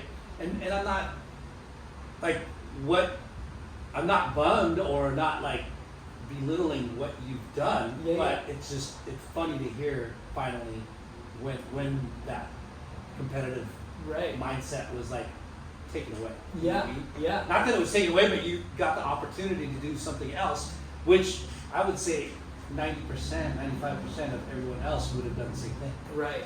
Yeah, Yeah, well, the no. magazines, there's so much money going into the magazines, and there's so many killer trips going and planned. And you have Videos. Burley on your Yeah. board or whatever, and they're like, dude, you want to go here? You want to go there? Hey, this trip's going on. And, Yeah. you know, there was no shortage of like, just, you're hopping on a plane all the time going somewhere Yeah. to do, you know, essentially just going on a surf trip to the ropes. Like, Yeah. it's just like, that's the dream right there. Yeah. You know, That's it. the contest, making heats, that's part of the dream for some, and it's Yeah. part of, and it's great because you perform in front of a lot of people and you get rewarded, and the competitive side is awesome, but Yeah. you know, getting spit out of a barrel in the middle of nowhere or doing a crazy, you know, like Yeah. that's like, Yeah. you know, the surfers. And it made it. Dude, would you rather be barreled in Indo or do the hunt and hop? Yeah, 100%. Yeah, well, and that's just it. And that was the time when, you know, Timmy Turner and Brett Schwartz, Travis Potter putting out Second Thoughts. Oh, That's yeah. when our whole Huntington crew with Tipton and Ryan Turner and Ben Knight and like, Yeah. this whole posse are like traveling deep and thick through Indo for 3 to 6 months at a time. And it was like the Were you best on those memories trips of my too? life. Yeah. Okay. Absolutely. Yep. So it was like incredible times. I wouldn't trade it. And I said I have to this day like not even 1% of regret. You know, I just Yeah. think it wasn't just what Jeff Hurley when he gave me the choice. It was like it had been leading up to that. I think where I was just losing the mojo. You know, for just dead set contests because I never stopped doing them either. You know, I'd still do the Europe leg. I'd do France, which is such a fun leg to do, as Yeah. you know. Like, I'd go there and compete and do 3 QSs. And then I'd do, you know, events around home, too. So I didn't just totally lose the bug, but to be on that grind, Yeah. day, year in and out, you know. And I remember, like, And to do that grind knowing that your salary depended on yeah, well, and it I would suck. would suck. And I Yeah. remember it got to a point with Freddie. I remember the story that Quicksilver told him, like, if you don't qualify this year, You're done. you're out. But he qualified that year, you know what I mean, and came through. Yeah. I wasn't in need of that pressure. I didn't want it, you know, like those guys did in the first place. So why would I waste my sponsors' money and my time to do that? Yeah. It's so, yeah, I mean, like, again, there's so much, surfing was blowing up, there's so much money, and then there was like, all these movies, and then magazines were huge, you know, like, it was just a heyday of like, yeah, like, Hurley doesn't need 20 kids on, you know, 20 guys on tour, Yeah. you know, or trying to make the tour, you Yeah. know? So who came up with the idea to do the Indo trip and be fucking feral? That's like the Timmy and Ryan and those guys. You know, they did Second Thoughts the year, it was when I was still in school. All those guys are a year older than me, some of them 2. But they did that trip when I was still stuck in school, you know, and doing the thing. I was dying with all Yeah. my buddies there. So the very first year I could, boom, I was out for 6 months. Yeah. And went to Indo and just never came home. Yeah. And then got to be with those guys on a million other super fun adventures all over Indo. Top So to bottom. good. It was incredible. what was one of your like highlight photos, like editorial? Like, I mean, I know I've seen tons of pictures of you in the magazines in the day. Like, was there a trip that you scored and you're like, I mean, so many of my favorite times I think were like off the record scoring, Yeah. you know, with the Huntington crew, like at Lakey's or at Wampum with no one but us, because we'd have the downtime and we'd just kind of chase swells out of Jakarta and like we can just go hang in Bali and decompress for 10 days and relax, or are we gonna like go to North Sumatra or West Java or like wherever we were gonna go? But in summertime we just wouldn't have much to do, so we'd go out on a boat by ourselves. So there's just a lot of kind of just all good times. But we'd post up at Lakey Peak. It was before This is phones. after high school. Yeah, before phones Yeah. and all that stuff. And I have a lot of memories of just the sun setting and all of us playing volleyball on the beach with the locals and just having the best time, not FOMOing out about anything else in the world. You know, Yeah. no one was married, no one had kids. Everyone was just in a place. I took a lot of photos back then. You know, I had a Yeah. cool little like A2 film camera, and I just enjoy the moment. You know, I think there's Yeah. a lot more of living in and enjoying the moment that you're in that kids these days do not get Yeah. whatsoever. Yeah. That sounds kind of glorious. 'Cause it's like you're not roughing it, but you are in today's standards. And they would We people were. would trip, but like Yeah. you know at the time it was like we I'm wouldn't in have had it fucking any into other it. way. You just expected like you Yeah. you know there was no There's over some this- cold this water or- and cold beers. Yeah, you're What else do you need? Well, we do it on purpose. You know, again, I had money, but my friends did. My friends, you know, like Timmy and Ryan Turner, Brett Schwartz, Ben, they would work their asses off all year, save up all their money, and then go there, and they're living off a tight budget. You Yeah. know, so we weren't always staying at the nice No. AC Yeah. place at Lakey Peak. We're staying at Fat Ma's down the way for $2 a night Yeah. with like sketchy mosquito nets and a broken fan. And Micah's got his gold card. He's like, "Dang, man.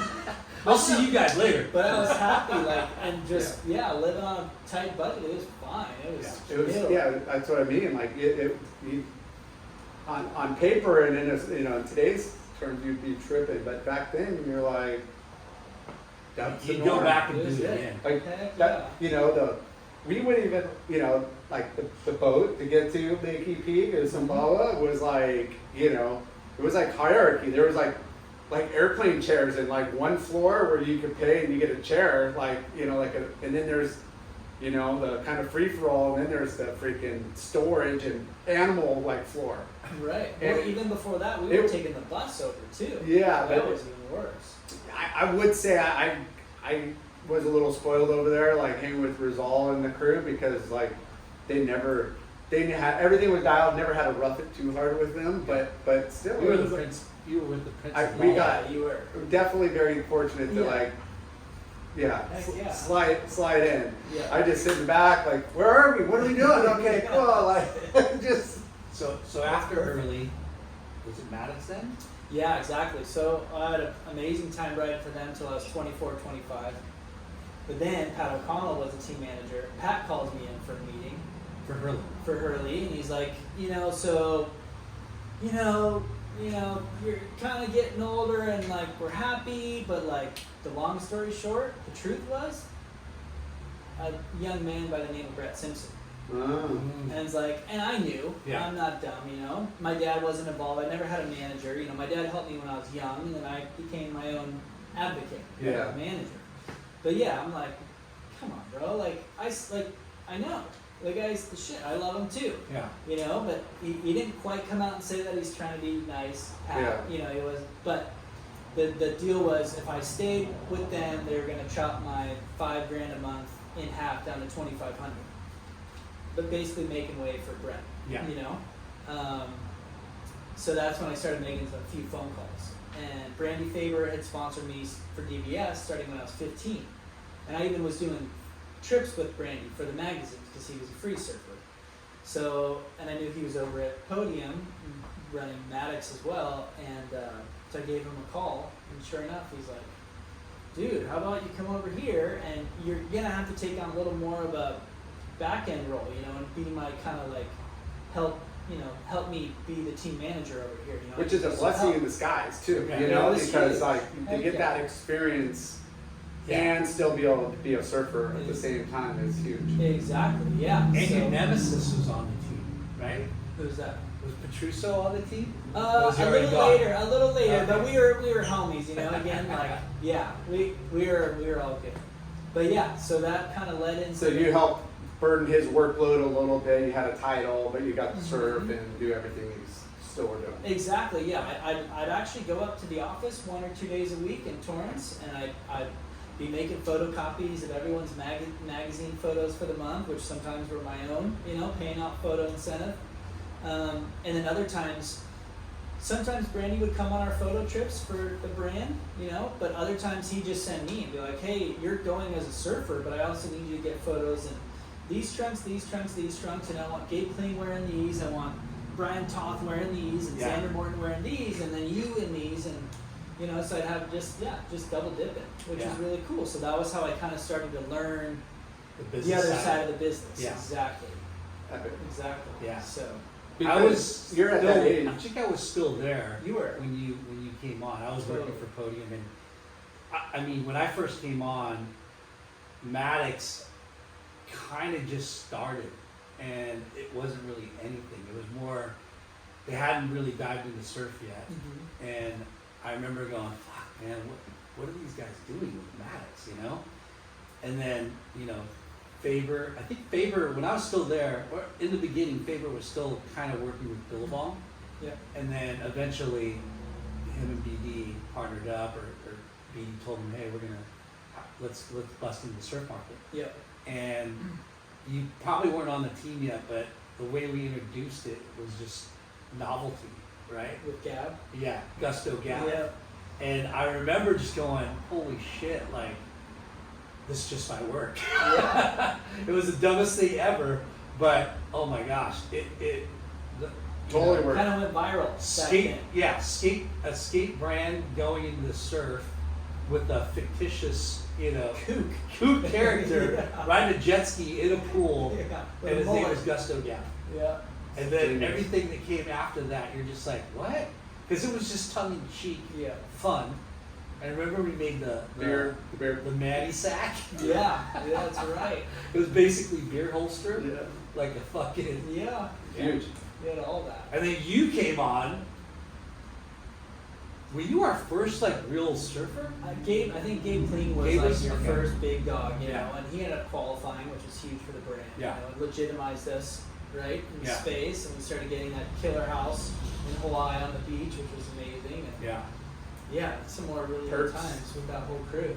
Faber for he was pretty good at the business of pro surfing. He's good marketing. Right now? He Good knew, marketing. Yeah, he Yeah. knew it all. He was a good marketer for himself. He Yeah. would tell you he was never the best surfer, but he was good at the schmoozing, good at working the angles, Yeah. good at working with photographers, like actually Yeah. asking them questions and listening and Yeah. he got a lot of photos himself too in the mags, over the Yeah. years. Yeah, he's a we'll great have- advocate at the surf mags and Flame and Yeah. working all the We'll I mean, have that's to what get he had him on the podcast too down the line. 'Cause Yes. Yeah. I want to hear and I'm sure you probably were there when he was courting Jordy Yeah, for DBS. Nike to DBS. right. Like, Yeah, it's crazy how, how that went down. how he pulled it off. Yep, I mean, That's it's all money, but, still yep, yeah, to snatch, somebody like him from a brand like Nike. yeah. Yeah. Yeah, no, he's a legend. He's still, I consider him one of my very good friends and one of the people I consider a mentor, you know Yeah. what I mean, in my life for a long time. Even now, even Yeah. to this day, we get to hang out a lot and do that. Yeah. So he brings you in, team manager / team rider, Yep. and you're learning all the back end of being a pro surfer. Mm-hmm. Yeah. Yeah, all the ins and outs, and that was really cool. So that lasted I think 4 years probably. And then I think that was the time when stuff started getting weird at Podium. I think it was a tough time for the business, but there's a lot of money possibly being lost, or business wasn't as good, right, for a lot of that side of the business. And then I got 2008. Like we're heading into a crazy recession. Probably Yeah. about 2008. Yeah. And then I got a call from another longtime friend, again, someone else who I consider a mentor and a legend, is Rob Colby. Nice. And Rob was like, hey, I've always loved you, like I'd love to get you in here, and this job just popped up Quicksilver? for DC, ODC. for the surf team manager, surf marketer, whatever. And he was a president at Quicksilver. He was, like Yeah. that was when the full grooming was going down from Bob, and he was next in line, you know, Yeah. or the guy. Yeah. I think, but then he was still like next in line. Yeah. But he called me in, got me into interview for this position at DC, and I got it so that was my first real job. You know what I mean? That's when I finally threw in the full-time surf towel, and I was 29 then. And like as So, Matt, 2010. as Matix was kind of winding down, you're still that pro surf. Like, what was your like? Did you have goals? Just like, hey, let's see what it doors. You know, as far as a career, like, what did you?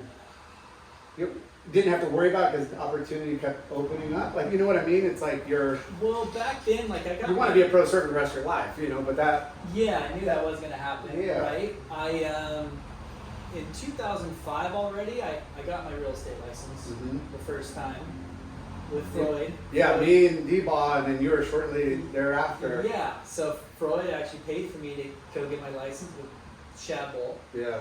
And I had that for a while. I had that as a backup plan for Yeah. a really long time, you know? But yeah, it was just, everything kind of snowballed into place, and it was kind of just too easy and perfect, you know? I wasn't done yet. I was Yeah. still loving the industry, every single part of it. And DC was a big brand. Really big. Huge. Huge. Bigger than DVS at the time. Oh, Yeah. it was so big. Yeah. They had the And the whole Iron Brothers building in the back. Yeah, they had the Yeah. ramp, that Yeah, skate park, Dave. they had the. Yeah. They were huge. Dave Yeah. Reynolds was riding for him. Yep. He was on right when I got there, and then it didn't work out to renew his contract, so he left to Vans. But the joke was when I started that I dropped Dave Reynolds as soon as I got the job. But I didn't. But yeah, when I first started, I mean, the surf budget alone was well over $1 million, you know, for my little kitty to play with. But that was a really cool experience because I was If you don't mind me asking too, you didn't go to college, right? no, Yeah. So your college was the surf industry. yeah, absolutely. And what were you making at Matix EVS as assistant team manager? Yeah, Matix was like that position. I think was $4,000 a month.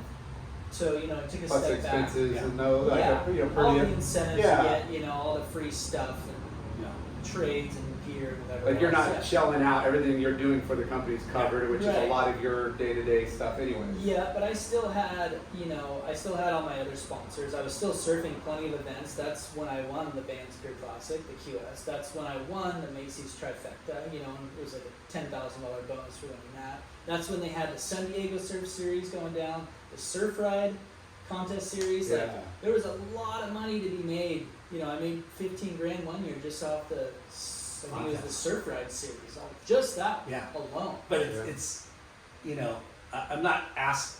I'm just wanted people to hear like, Yeah. you know, like here you are, not a college grad, and working, doing marketing and surfing, your Yeah. passion, Yeah. and making a decent living at it. Yeah. Right? Like, Yep. I mean, Yeah. $4,000 a month is fucking amazing.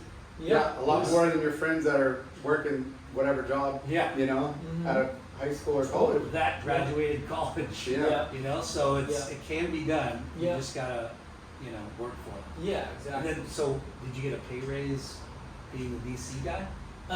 Yeah, not a lot, but it went up to like 60.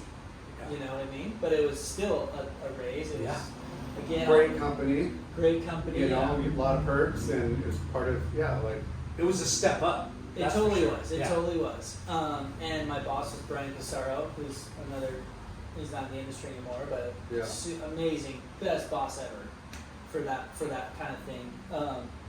But it was cool too because surf wasn't so big, so I'd have downtime, and Bryne also oversaw the moto and the snow team managers. So I'd jump on to moto events and snow events. So I was going up to Mammoth, and then I was going out to like Glen Helen, doing these races. We sponsored Supercross. We sponsored the Nitro Circus guys. I'm like seeing their shows in Australia and in Vegas. Like I got to do backstage pass everywhere. totally. It was killer. Like we had so much fun. Perks of the job for sure. Major perks. Yeah. Major perks. So that was fun for a really long time. Yeah, and they're under that Quicksilver umbrella, which was massive. Yeah. They were. Now, did you have to learn like contracts and Yeah, absolutely. And again, I cut my teeth a little bit with Brandy. He taught me a lot, and then when I had to start, working with a big legal team, at Quicksilver to do all the DC, that was when it was like. And how crazy is it? Because at that stage of the game, and the level of pros that you're working with, they're fucking gnarly to have managers, right? So absolutely. How is that like? You get personalities and hierarchy of The managers, dude. I know. Fucking agencies that before, I'm sure you were starting to see that, management. Yeah. But like when you're talking to DC, Yep. right? Yep. And these athletes like Dane and Andy and Bruce wants a gold chain, Macy gold chain in his contract. because And he wants to fly DC was first class. gnarly back in the day. Yeah. Because we talked about it a lot, like how in surfing specifically, the clothing brand is the most lucrative contract, Right. and then it's shoes, Shoes, or yeah. it's sunglasses, Yeah. or it's and Energy now drink now. But now we know it's energy drinks. Yeah. But at one point in time, shoes was huge. Yeah. and walk us through like a contract, or like when you're talking to an athlete, a team rider, you're like, bro, you need to do this, and our logo needs to be here. Right. Yeah, I think that part I was always really pretty sure of myself in, because I lived on the other side. Yeah. Like, I think there weren't a lot of team managers at the time that had truly come up as a surfer themselves and been through the whole entire other side. You got a little bit that I more had. street cred. Street cred, and confidence for Yeah. that reason. So I felt like I knew what I was talking about. Like when I think what the surfer is Gonna worth, say, or they're worth, Yeah. if I'm talking to them or their mom or dad or their agent, I was more confident. The contract thing was a little nerve-wracking, at times for sure when you're going through negotiations, but then the legal team would help with that, and it was okay. But yeah, that part was interesting, but it was fun. Yeah. It was fun. Hey, you're fucking lucky you get a DC on your board, alright? And again, All right, it was you don't have to name names, but maybe just give us like the hardest person, not names, but the hardest person or the funniest situation you ever had to deal with. If it was DC or Matix, doesn't matter. Like where you just went, where you got off the phone, you go, fuck, dude, you're fucking fired. Does that ever happen? You probably you want to say that, but then they're like, they rip too hard and there's too many, you get bashed by the company. Yeah, Was there ever like a situation where like, dude? There were managers that I wouldn't get along with, or managers that I'm just like, you're out to lunch, like your sell right now is not working, your client's not that good, Yeah. you're dreaming, Yeah. like Just coming down the high horse, like, dude, yeah, or take it or leave it kind of thing, Yeah. or slide it across the table, like. We got 4 other deals, so like. There's a lot of parents over the years too Yeah. that like, not even necessarily my parents, because that was my thing. When I became a team manager, parents were everything to me. I don't care how good little Johnny is. If Dad was a kook, if I didn't want to go share a beer with them at Sandy's, during the nationals or whatever, like I don't want to sponsor them. Yeah. And it wasn't worth it to me. And the apple doesn't fall far from the tree, right? So if I wasn't getting a good vibe from mom or dad, like I'm out. It wouldn't be worth it. So especially more towards my time at Billabong, where I was there for a lot longer, I just had such a good crew of family, is what I would call them. But the parents were like, all got along, all just amazing people who if I'm taking away time from my family, to travel with these kids or the parents or both. Yeah. Well, I'm not gonna hang out with a bunch of people I don't like. Was there times where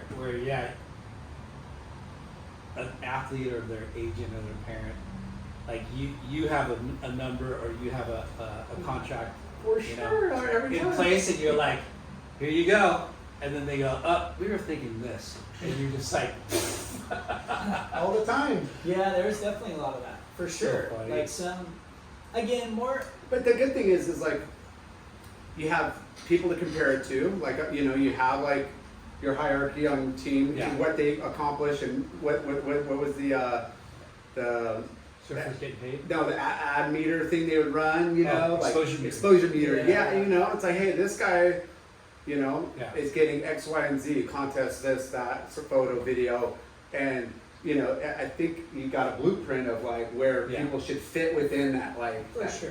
that structure. And a lot of the team managers are friends too. We would all talk. It's not like we Yeah. hated, at the next competitor. We'd all kind of talk. Because it's only going to hurt if you Yeah. don't talk. How funny Everybody's is like, that? Like, how many times did somebody go, hey, so and so left your office and came to me and said that they got this, and you're like, what? Yeah. Yeah. For sure. You know, like, That's great negotiating skills Yeah. right there. But yeah, people talk. It's a small industry Yeah. for sure. Yeah. You know, and you want to be so how long were you Straight up. DC for? So DC was just 2 years. Okay. Yeah. And then, they were going through weird stuff, and the dude from Disney came over. I forget Mooney. his name, Mooney. Dick And Mooney. so my story about him is that we had a town hall meeting, and they always serve beers during them at Quick, and we're all sitting around having a beer. There's a group of us, and he comes over into our little group, and he starts talking, and he's like, hey, where do you guys work? And me and my buddy are like, oh, DC. And he's like, okay, tell me this. Why the hell does DC have a surf team? And he doesn't know, he didn't ask what we did, and we're just sitting there blank. And he's like, that's the first thing I'm doing is cutting the surf team at DC. It's gone. And he walked away, pretty much. And we're just going, Wow. oh, did that really just happen? And I felt I had this like out of body experience, where I Yeah. floated up and I was just what? watching this guy fire me, and Without even, yeah, and I felt bad for my friends because they felt so bad for me. Like it was just a horrible, awkward crap moment. You know, you just want to punch him in the face, though? I was just shell shocked. like DC's a lifestyle like footwear brand. They're in everything, and people that surf wear fucking shoes, and like they're influencers, and like Why is DC in surf? Why is Nike in surf? Why Right. is Vans in surf? why is anybody in? Hey, anything? why are you in this fucking building? Yeah, do you surf? You're fired. You Fuck! fucking coot. Well, You know what I you mean? guys, Yeah, I did. I would have been right there, all huffy and puffy. But I mean, Yeah, I mean, there's so many situations where I wish we could teleport back in time and go, hey, Dick, Yeah. your name's Dick. Good. Good. yeah, it was. But everything happens for a reason, right? Yeah. So, but then so randomly after that, I was on a phone talking contracts with Blair Marlowe. Blair's whose job I filled at DC, right? He was the previous team manager before Oh, myself, that's what he before did he went before. into management. Yeah, he was at Trans World, then he went to. He did something else, and then DC, and then Yeah. team. Yeah. So then, but I was talking to Blair, and I was like, dude, I just had the gnarliest conversation. This new CEO basically just fired me. He didn't even realize it. He's like, holy crap. He's like, call Chris Hefner at Billabong right now. Call him. They're like, gonna hire someone else, but your name came up. I told him you probably wouldn't want to leave because you're so happy over there. And you're probably making like a ton of money, but like, call Chris Hefner right now because they're looking to fill the job and they're about to do it. But like you were high on the list. Crazy. So sure enough, I called Hef, and I had met him once or twice, I think, but not really. But it was really cool first phone call, and he's like, I've talked to a lot. I've interviewed so many people. I've talked to so many people, and by far, your name was the highest on the list. Wow. that's epic And I to hadn't hear. even talked to him yet. Yeah. I was just like, whoa, that was huge, Thanks, Dick. Yeah, exactly, right? Yeah. Everything happens for a reason. Well, yeah, when door gets slammed in your face, and you're like, what the fuck are we Yeah. gonna do? Yeah. And then, you know, we're in the business of networking and Yeah. being a good Yeah. human and Yep. doing a good job, and Yep. you're gonna land on your feet somewhere. And Totally. Billabong, here it is. Yeah, so I ended up going in for a couple more, formal interviews with him and Graham Stapleberg at the time, Mike Wallace as well, who was already there, and yeah, ended up getting hired at Billabong to run the full cert program there, which was, again, just like going from podium to DC, that was a step up, and then this one from DC to Billabong, from an accessory brand to the main clothing brand, like Yeah. if not one of the top 3 most badass clothing brands. Like, that was a big, feather in my cap and a huge Yeah. And opportunity. Billabong was huge at that time. Yeah. Yeah. Like, Yeah. And what did you say? This 2010 or 11? This was 11. Okay. Yeah, 2011. Yeah. Yeah. Yeah, Billabong was on that buying spree, and they had just tons of money. They were Yeah. Not doing these such a out good though, job. right? So exactly. So that's what I was gonna say. This is right when I want to say he was there the first week I was there. Maybe I met him briefly because I think he had to even okay me coming in. As the team manager. It's a big visible position for Yeah. the brand. We're talking Waterworks. Yeah, Yeah. correct, Irvine. But then he stepped out pretty quickly to try and buy the brand. Right, he had to leave first. He got investors together. He tried to make a bid on the brand, and then he started his own. That's Yeah. when he started his own after that. So yeah, I just missed him. Was it Enoch before? Enoch had kind of just left as well. Okay. Yeah. So I had Graham Stapleberg, Chris Hefner, and Mike Wallace were like the 3 main marketing pros. Okay. with me. Yeah, big team, and global brand, and yeah, what was like national versus international? Like, how did those contracts work? It was huge. It was a lot more work. It was a lot more contracts. It was a lot more everything. But there was a lot of oversight, right? There always is. It was never like I was on my own island doing contracts by myself or anything. There's a lot of cooks in the kitchen, Yeah. especially at a brand like Bill. Yeah. You know what I mean? But Now, are you in charge of global or regional or regional, Okay. just USA. So the way they were pretty much always set up is each region had their team manager and they were in charge. I don't remember when it exactly was, but kind of Chris Hefner would oversee the international team. And that's still what he does to this day. He's international surf manager, international events manager. But each individual region still kind of had their own team manager to take care of the guys. And when any Australians or Europeans came over to the You would US, host. then I would step in and kind of be their person. Yeah. You know what I mean? The So point we'd man. all help each other's team out in their countries, which Yeah. was really cool. Yeah. Were you doing a lot of traveling still? Like Tons. Yeah. Tons. Like at Billabong, I could travel as much as I wanted. If they, I already had a family, I had kids at this point. But I could, I had to travel a lot, but I could have traveled as much as I wanted. I mean, the previous team manager, he would live at the Billabong house all season long, for 3 months before Christmas and then 2 more months after, kind of thing, like full on. Yeah.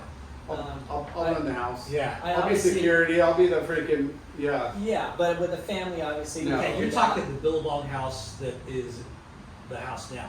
Yeah, well, That not fucking- anymore, but yeah. at off the wall, beachfront, incredible.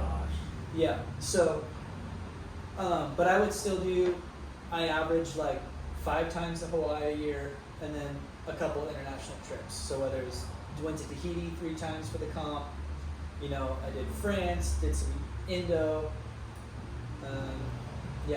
places like that. Can we talk about our prime source Indo trip?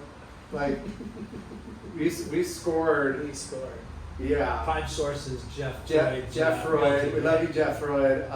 He was just, such a good dude, mentor for all of us Yeah. kids, like trying to figure out life after pro surfing. And he's like, come work with me, do mortgages, do real estate, setting us up. But he was like, hey, we're doing he was diehard surf dude. That's a trip. And How did he start recruiting you guys?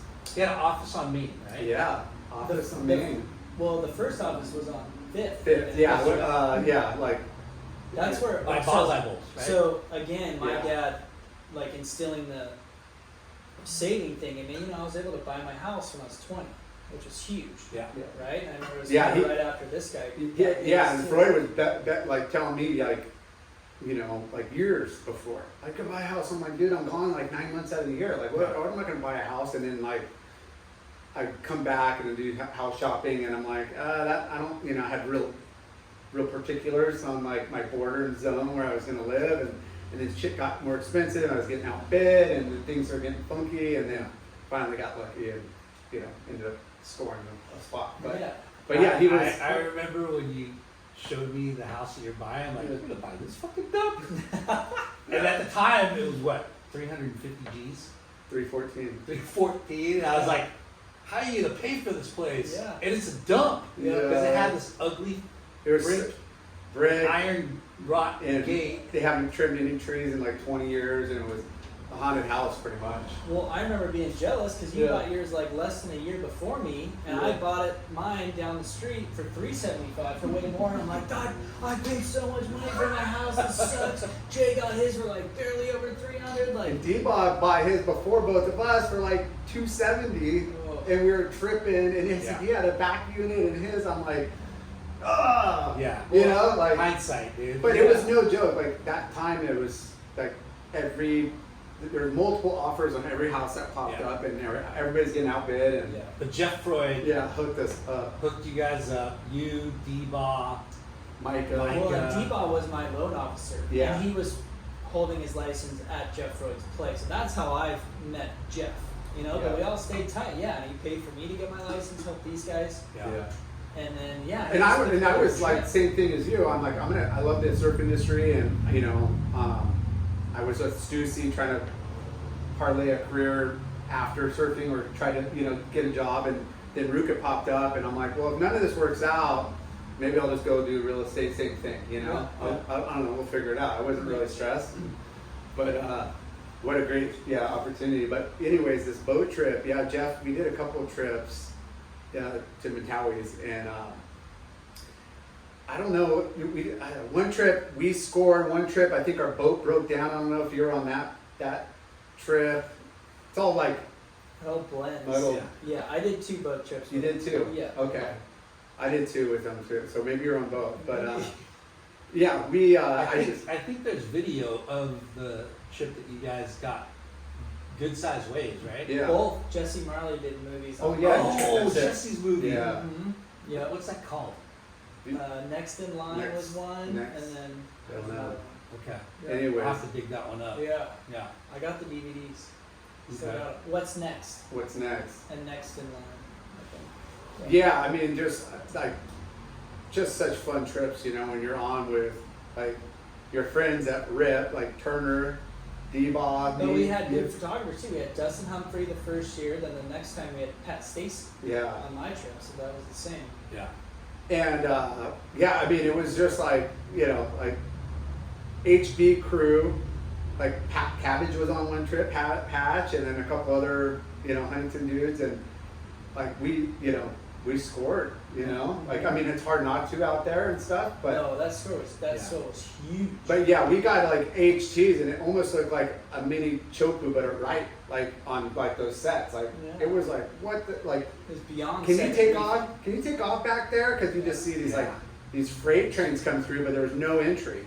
You know, and we were kind of on the in bowl, whatever. But like Turner was sending it. Mm-hmm. I mean, we all got good ones, but like I just remember like Turner we see him take off, and just I don't know if he straightened out or tried to pull in, but we didn't see him for like 20 minutes. He pulled in a massive closeout. Yeah. And he's all, dude, I got pinned down on the reef. Like, he does. He's got crazy eyes. He's so gnarly. Yeah. So, Billabong, how many years did you spend at Billabong? I think it ended up being 7. Wow. I think 7. Yeah, that sounds right. Till COVID. Yeah. Oh. So 2013-ish to 2020.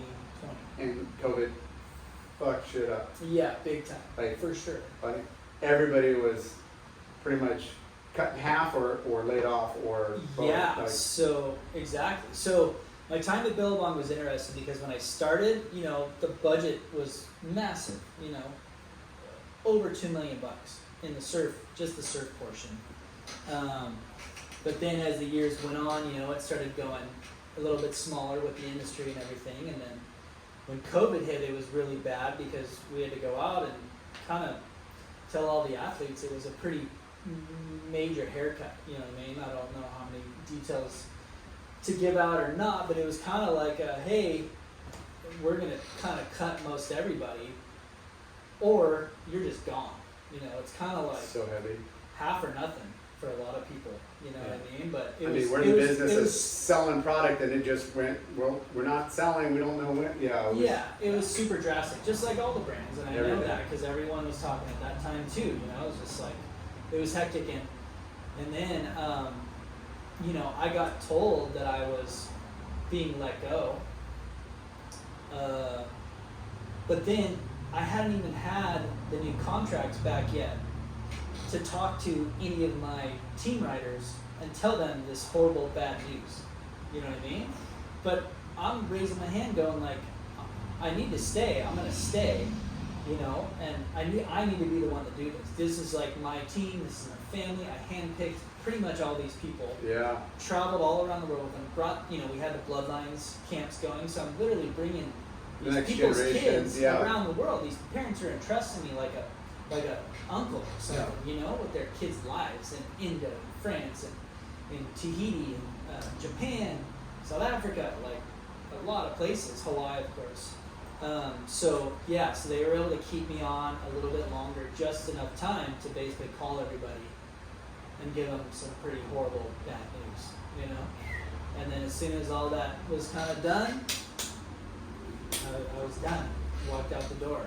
And what was like? We didn't know what how long everybody was going to be out, and then what was it going to be like to get back on track? Like, were you job hunting? Were you just taking a break? No, it was kind of perfect though too, because to be honest, at that point in time, I kind of always had it in my head I didn't want to be in the team management role at age 40.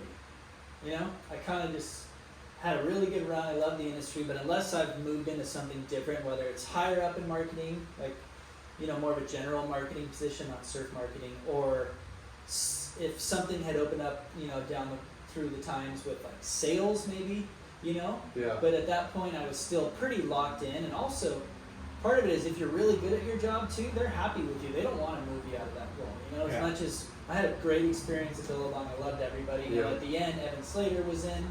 Running the marketing department, which was freaking phenomenal. That guy's amazing, incredible. And I loved everyone I worked with. I just was kind of done. I was ready to go, and I'd already went back and was already retaking the classes because I let my license expire, so I had to retake everything from the beginning to get my real estate license. And I've been talking to a neighbor friend about joining him to do commercial real estate.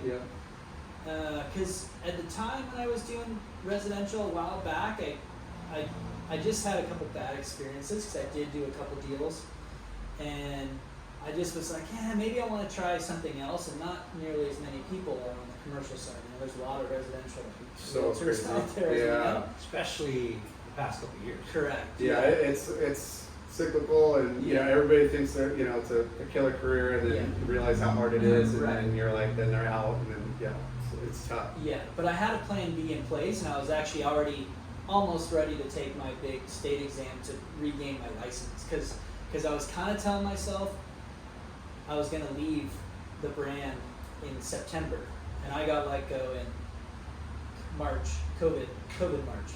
I think it was March, So it was another one of those like blessings in disguise kind of thing, like happened for a reason. You know what I mean? Because I think it would have been really hard too for me to actually just walk away for no reason. Come September. You never want to do that. You want to if it's in your control, you want to transition. Right. Yeah. On your terms. Right.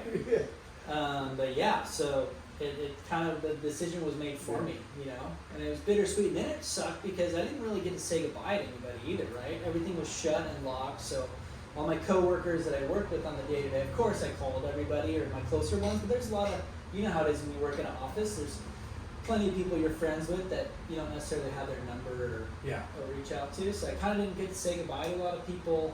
Yeah. Of course, called all the team, things like that.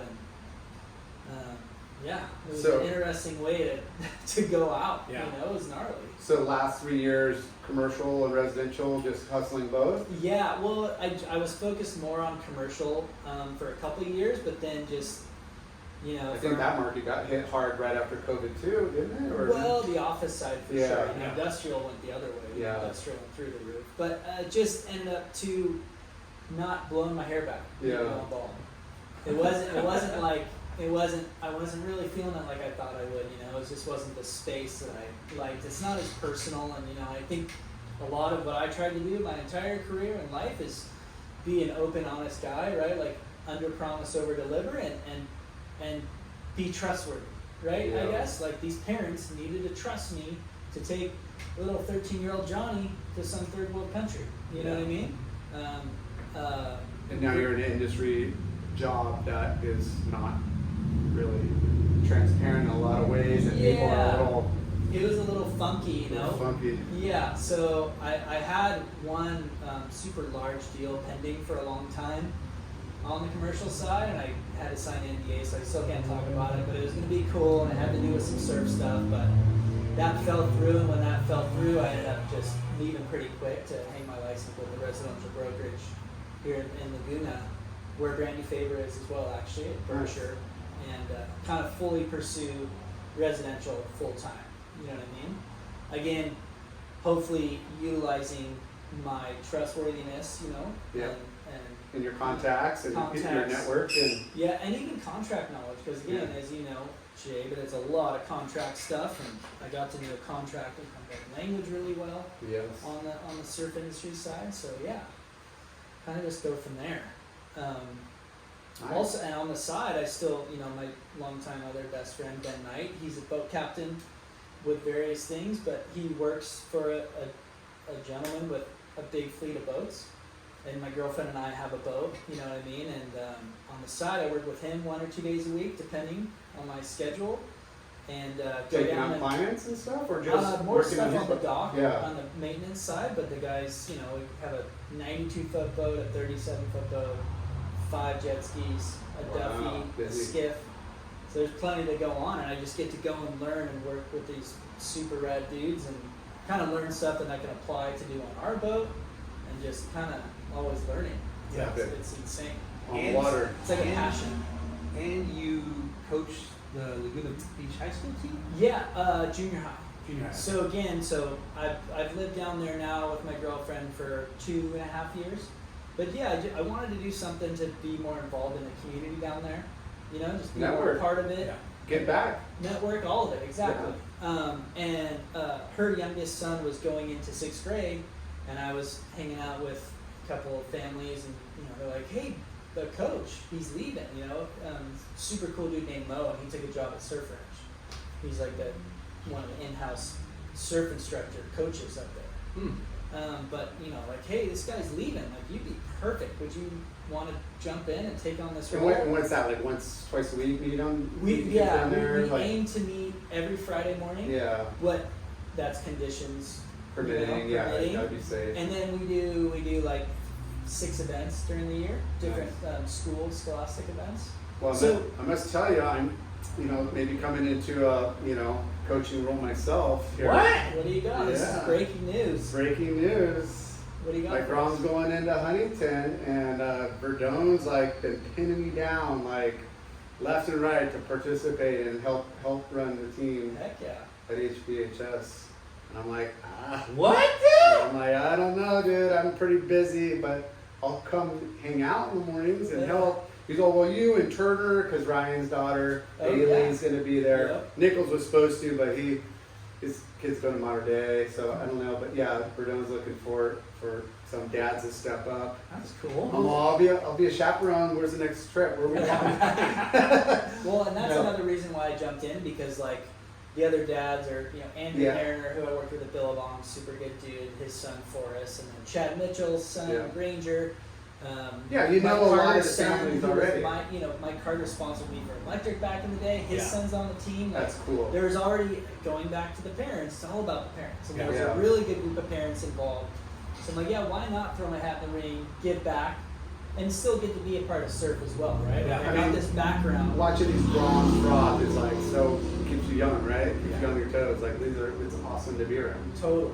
And then come to find out, Randy Faber's done his time coaching the team. Lockie's coached that team. Yeah. Boothy's coached that team. Like, there's all these like Laguna legends that have actually put in their time coaching the Thursday surf team. So yeah, I just get to be one of the crew. That's awesome. Yeah. And you still commentate as well. Yeah, so I've always done that, Yeah. on the side. I started doing that still when I was a pro. The Vans Pier Classic that I won, I actually announced that whole event on the web with like Pete Mel, and I think Joe Tricoli even was announcing that with us. But yeah, You just have a microphone in the heat. Practically, I literally barely I was barely free surfing. What year was that? I think 2005 or 7. Okay. Yeah. But yeah, Where so was that one? In at the pier, yeah, Okay. it was on South Side. But I've always kind of done it on the side since, and again now, especially now that I'm not at Billabong, I have more time, and I'm not a part of the industry. So getting to go and announce those events, I've done some West Coast board riders for Darren, I did the Rip Curl Grom searches and some other smaller events like that. Yeah. Yeah, it's just a way for me to kind of see my bros again. Yeah. This last week at Yeah. the US Open, I got Cool. to see all my old team riders and their families, hugging it out with all these guys, and it's just another point of Once a contact. surfer, for me. always a surfer. No matter what industry, you go, make a career out of. Like, Yeah. I mean, to be able to like make some scratch and hang out with the peers and Yeah. have fun and Mixing Be- business with pleasure. and being Yeah. front row and center at like the US Open and that, and behind the scenes, it's freaking rad. Yeah, yep, I was on Northside Tower too, looking through the pier. right. And it was good. It was a good crew. We had Todd Yeah. Bryne and Darren Brillhart as well, with my co-announcers. So Yeah. we do 2 on, 1 off, nice little rotation, so we all spend time with each other. And those guys we were rad. Yeah. Awesome. Talking a lot of Group of crap on each other. humans. And yeah, it's fun, super fun. And Huntington, the contest got lucky this year. The waves were definitely contestable. They score every day. The sandbars Compared to were what really it's good. been the last couple months, like they Yeah. score. Yeah. I mean, in hindsight, people watching, it's like pretty rippable, but there were some really like moments where Yeah. it was on. Like, Yeah. wow, Wedgington was on. Yeah. No closeout dribble. It was, People were ripping. yeah. Yeah, as they would. Hey, I don't want to cut this short. We're gonna have to have him back on. Yeah. But I gotta go. Well, it's pick not up the short. kids. It's 2 hours. No, but Time Yeah. flies. plenty more to talk about. Yeah. Thank you guys for having me. Appreciate Yeah. it. This was Super so fun.